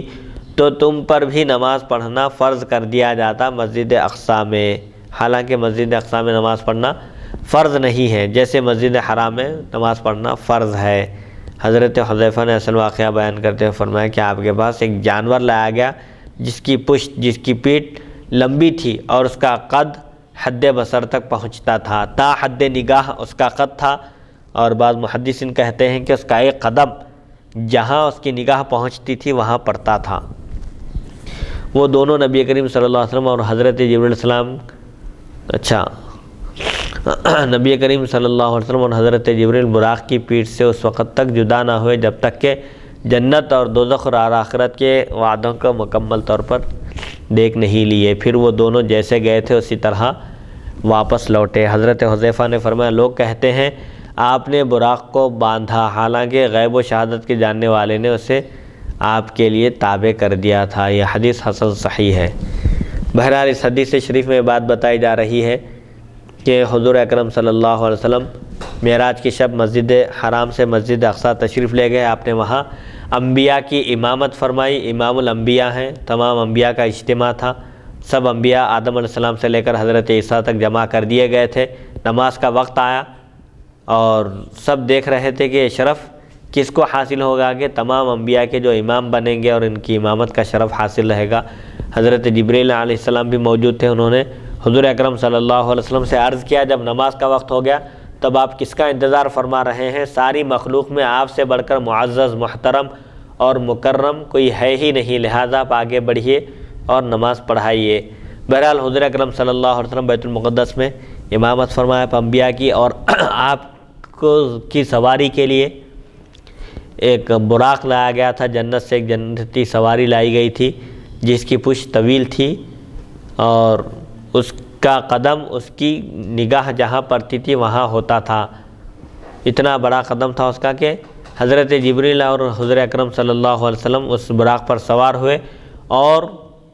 جنت اور دوزخ کی سیر کی، اور آخرت کے میں جو وعدے اللہ تعالیٰ نے متقی پرہیزگار بندوں کے لیے کیے تھے، جنت میں جو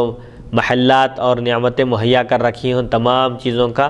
آپ کو مشاہدہ کروایا گیا، پھر جیسے گئے تھے آپ ویسے ہی واپس لوٹ آئے۔ اب یہاں ایک بات پھر یہ بتائی جا رہی ہے کہ براق پر جب سوار ہو کر مسجد اقصیٰ پہنچے تو وہاں پر براق کو باندھ دیا گیا۔ کیوں باندھا گیا؟ حالانکہ وہ جنتی سواری تھی اور جنتی سواری کے دنیا میں بدکنے کا سوال پیدا نہیں ہوتا، تو یہاں تعلیم امت کے لیے براق کو ایک ستون سے باندھ دیا گیا تاکہ امت کو یہ تعلیم دی جائے گی۔ توکل کا مطلب یہ نہیں ہے کہ ہم جانوروں کو کھلا چھوڑ کر اللہ پر بھروسہ کریں، بلکہ جانوروں کو باندھ کر، گاڑیوں کو لاک کر کے، ہر ایک چیز کا حفاظتی انتظام کر کے اللہ کی ذات پر بھروسہ کرنا، یہی توکل ہے۔ توکل کا مطلب اسباب کو ترک کرنا نہیں ہے، بلکہ اسباب کو اختیار کر کے اللہ کی ذات پر یہ یقین رکھنا، یہ قوی عقیدہ رکھنا، اعتماد اور توکل کرنا کہ اللہ تعالیٰ اس کی حفاظت فرمانے والا ہے۔ اللہ تعالیٰ نے حضور اکرم صلی اللہ علیہ وسلم کے لیے اس براق کو مسخر کر دیا تھا، تابع کر دیا تھا، اللہ تعالیٰ کے حکم سے وہ آپ کے تابع ہو گیا تھا۔ حدیث نمبر 3284، حدثنا ابن ابی عمر حدثنا سفیان عن علی بن زید بن جدعان عن ابی نضرۃ عن ابی سعید الخدری قال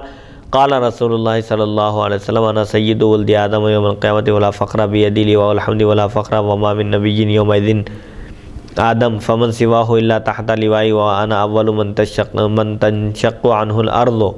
ولا فخر قال فیفزع الناس ثلاث فزعات فیأتون آدم فیقولون انت ابونا آدم فاشفع لنا الى ربك فيقول اني اذنبت ذنبا اهبطت منه الى الارض ولكن ائتوا نوحا فيأتون نوحا فيقول اني دعوت على اهل الارض دعوة فاهلكوا ولكن اذهبوا الى ابراهيم فيأتون ابراهيم فيقول اني كذبت ثلاث كذبات ثم قال رسول الله صلى الله عليه وسلم ما منها كذبة إلا ما حل بها عن دين الله ولكن ائتوا موسى فيأتون موسى فيقول قد قتلت نفسا ولكن ائتوا عيسى فيأتون عيسى فيقول إني عبدت من دون الله ولكن ائتوا محمد صلى الله عليه وسلم قال فيأتوني فأنطلق معه قال ابن جدعان قال أنس فكأني أنظر إلى رسول الله صلى الله عليه وسلم قال فآخذ بحلقة باب الجنة فأقعقها فيقال من هذا فيقال محمد فيفتحون لي ويرحبون بي فيقولون مرحبا فآخر ساجدا فيلهمني الله من الثناء والحمد فيقال ارفع رأسك وسل تعطى واشفع تشفع وقل يسمع لقولك وهو المقام المحمود الذي قال الله عسى أن يبعثك ربك مقاما محمودا. قال سفيان ليس عن أنس إلا هذه الكلمة فآخذ بحلقة باب الجنة فأقعقها. هذا حديث حسن وقد روى بعضهم هذا الحديث عن أبي نضرة عن ابن عباس الحديث بطوله. حضرت ابو سعید خدری رضی اللہ عنہ سے روایت نبی کریم صلی اللہ علیہ وسلم نے ارشاد فرمایا میں بروز قیامت تمام اولاد آدم کا سردار ہوں، قائد ہوں، مجھے اس پر فخر نہیں. یہ بات میں کوئی فخریہ طور پر نہیں کہہ رہا ہوں، کوئی زعم، گھمنڈ اور غرور نہیں ہے، بلکہ تحدیث نعمت کے طور پر کہ اللہ تعالیٰ نے مجھے اس نعمت سے سرفراز فرمایا. یہ خالص اللہ کی عطا ہے، اس کی دین ہے کہ اس نے مجھے اولاد آدم کا سردار بنایا ہے. اور سردار اس ذات گرامی کو کہتے ہیں کہ مصیبت میں لوگ جن کی طرف رجوع کرتے ہیں، جن کی پناہ لیتے ہیں اور جن کی بارگاہ میں پہنچتے ہیں اور وہ ان کی ضرورتوں کی تکمیل کرتے ہیں، اس ذات گرامی کو سید کہتے ہیں. تو حضور اکرم صلی اللہ علیہ وسلم فرماتے ہیں کہ میں قیامت کے دن اولاد آدم کا سردار ہوں، حمد کا جھنڈا میرے ہاتھوں میں ہوگا اور اس پر بھی مجھے فخر نہیں. یہ بات میں کوئی فخریہ طور پر نہیں کہہ رہا ہوں. اور آدم علیہ السلام سے لے کر ان کے سوا جتنے بھی انبیاء ہیں حضرت عیسیٰ تک، سب کے سب میرے جھنڈے کے نیچے ہوں گے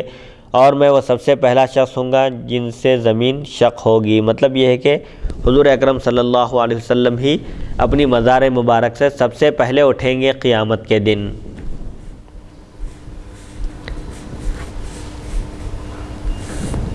اور اس پر بھی مجھے کوئی فخر نہیں ہے. آپ راوی فرماتے ہیں فیفزع الناس ثلاث فزعات. آپ صلی اللہ علیہ وسلم فرماتے ہیں کہ لوگ گھبراہٹ کا شکار ہوں گے، گھبرائیں گے 3 مرتبہ. تو 3 گھبراہٹیں ہوں گی. سب سے پہلے وہ حضرت آدم علیہ السلام کے پاس آئیں گے اور عرض کریں گے کہ آپ ہمارے والد آدم ہیں، آپ اپنے رب کی بارگاہ میں ہمارے لیے سفارش فرمائیے. تو حضرت آدم علیہ السلام فرمائیں گے کہ مجھ سے گناہ ہو گیا جس کی وجہ سے مجھے زمین کی طرف اتار دیا گیا. مطلب یہ ہے کہ اللہ تعالیٰ نے مجھے درخت کے قریب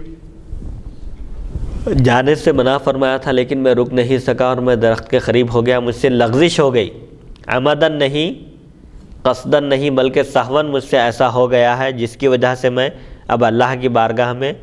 پہنچ کر تمہارے لیے سفارش نہیں کر سکوں گا. یہ انبیاء کرام علیہم السلام کے تعلق سے جمہور کا یہ عقیدہ ہے کہ انبیاء کرام علیہم السلام تمام کبائر اور صغائر سے معصوم ہوتے ہیں. اللہ تعالیٰ ان کو گناہوں سے محفوظ رکھتا ہے. گناہ کبیرہ تو ہرگز ان سے صادر نہیں ہو سکتا. البتہ غلطی سے، بھولے سے لغزش ہو سکتی ہے، لیکن لغزش پر وہ باقی نہیں رہتے، توبہ کرتے ہیں، اللہ کی بارگاہ میں رجوع ہوتے ہیں اور اللہ تعالیٰ فوراً ان کی لغزش کو معاف فرما دیتا ہے. اور آدم علیہ السلام کے بارے میں بھی اللہ تعالیٰ نے فرمایا کہ فنسیہ ولم نجد لہ عزما. اللہ تعالیٰ نے ان کو درخت کے قریب جانے سے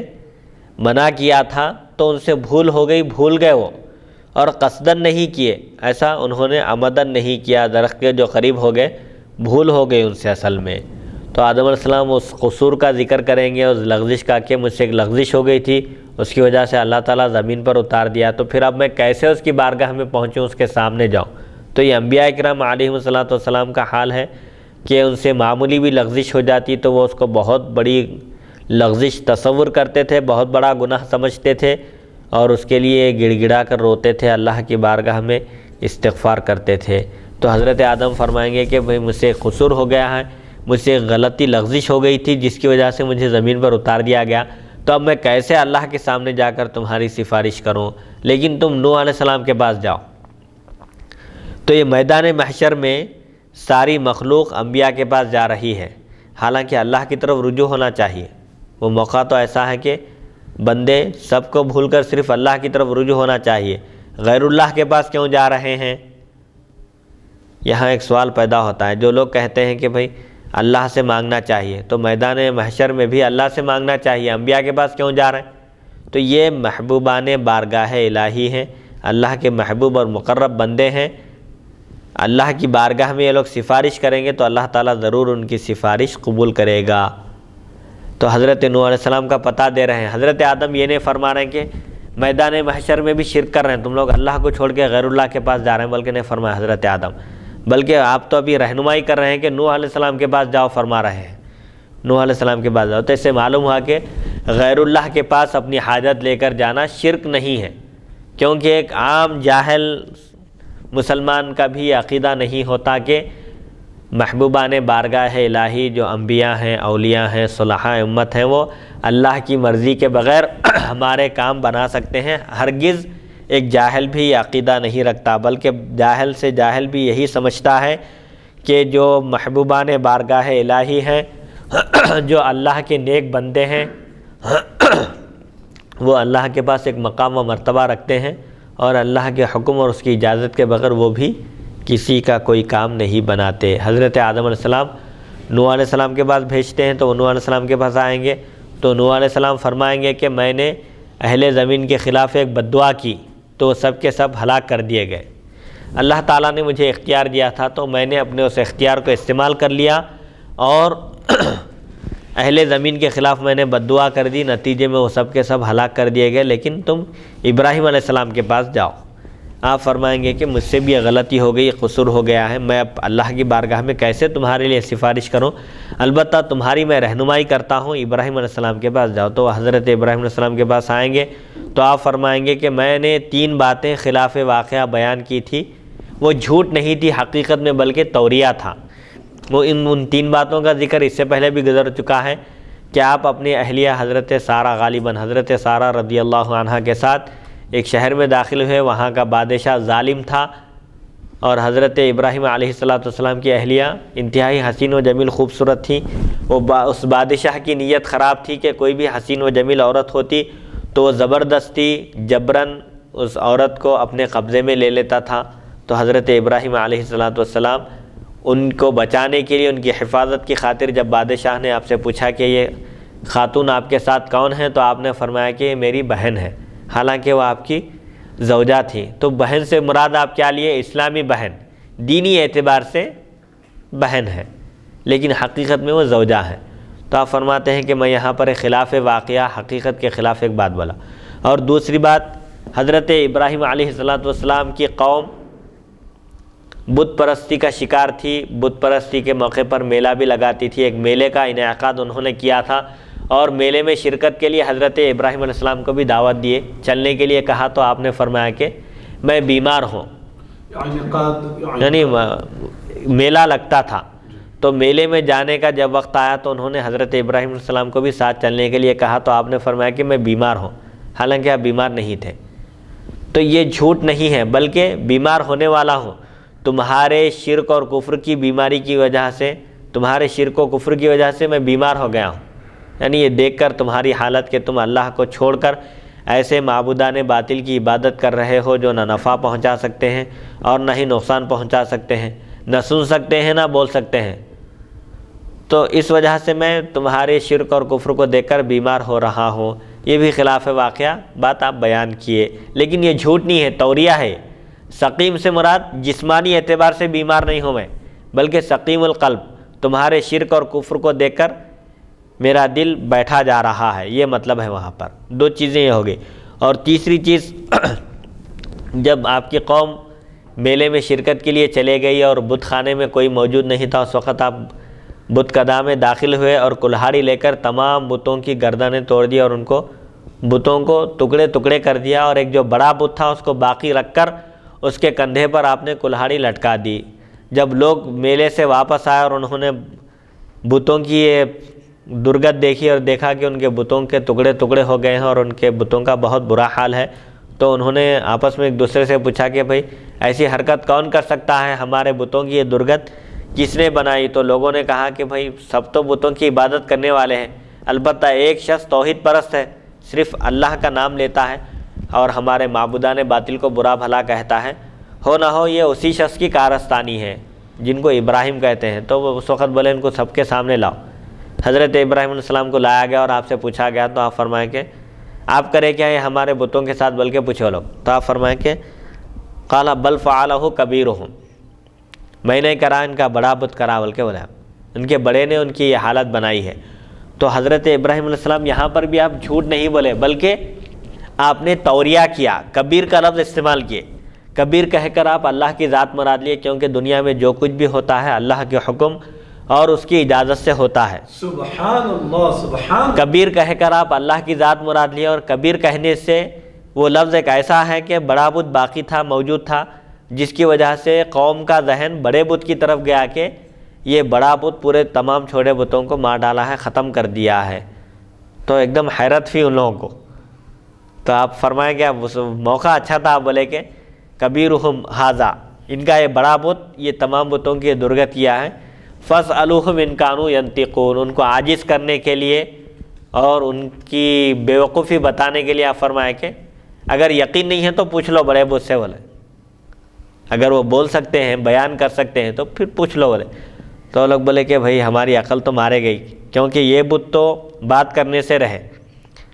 تو اس وقت آپ بولے کہ بھئی افل لکم ولیما تعبدون من دون اللہ افلا تعقلون۔ تو حضرت ابراہیم علیہ السلام فرمایا کہ افسوس ہے تم پر، تم ایسے بتوں کی عبادت کیوں کرتے ہو اللہ کو چھوڑ کر، جو بت اپنا بھی دفاع نہیں کر سکتے، خود کو نہیں بچا سکتے، تو تم کو کیا بچائیں گے؟ عقل نہیں ہے کیا تم کو؟ بول کے حضرت ابراہیم علیہ السلام ان سے فرمائے۔ اب وہاں پر جب وہ لوگ ناکام ہو گئے اور رسوائی ہوئی، تو پھر ایک پلان بنائے حضرت ابراہیم علیہ السلام کے خلاف کہ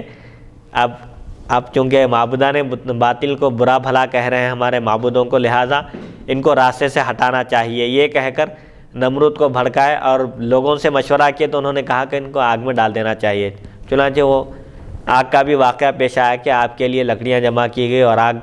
بھڑکائی گئی اور اس میں آپ کو ڈالا گیا، تو اللہ تعالیٰ کے حکم اور اللہ کی اجازت سے آگ آپ کے لیے گلزار بن گئی۔ تو بہرحال اس موقع پر بھی آپ نے جو کہا تھا کہ بڑے بت نے درگت بنائی ہے، آپ یہاں پر بھی آپ جھوٹ نہیں بولے، توریہ کیا آپ کہ کبیر کہہ کر آپ اللہ کی ذات مراد لیے، اور کبیر کا لفظ ایک ایسا ہے کہ فوراً قوم کا ذہن بھی بڑے بت کی طرف گیا اور وہ سمجھے کہ بڑے بت نے یہ حرکت کی ہے۔ حضرت ابراہیم علیہ السلام یہ کہہ رہے ہیں، حالانکہ آپ کا مقصد یہ تھا کہ اللہ تعالیٰ نے ان کا یہ حشر کیا ہے۔ تو بہرحال ان تین باتوں کو ذکر کر کے کہتے ہیں کہ میں نے تین موقعوں پر خلاف واقعہ، خلاف حقیقت بات بیان کی تھی۔ حقیقت میں شریعت میں وہ جھوٹ نہیں ہے، توریہ ہے، اس کی شرعاً اجازت ہے، لیکن اس کو بھی آپ بہت بڑا سمجھ رہے تھے کہ بھئی میں تین باتیں خلاف واقعہ کہہ دیا ہوں،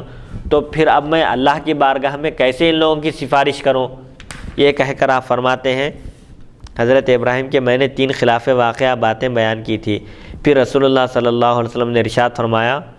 ان تینوں باتوں میں سے دین الہی کو بچانے کے لیے آپ نے حیلہ کیا۔ تینوں باتوں کا مقصد بھی کیا تھا؟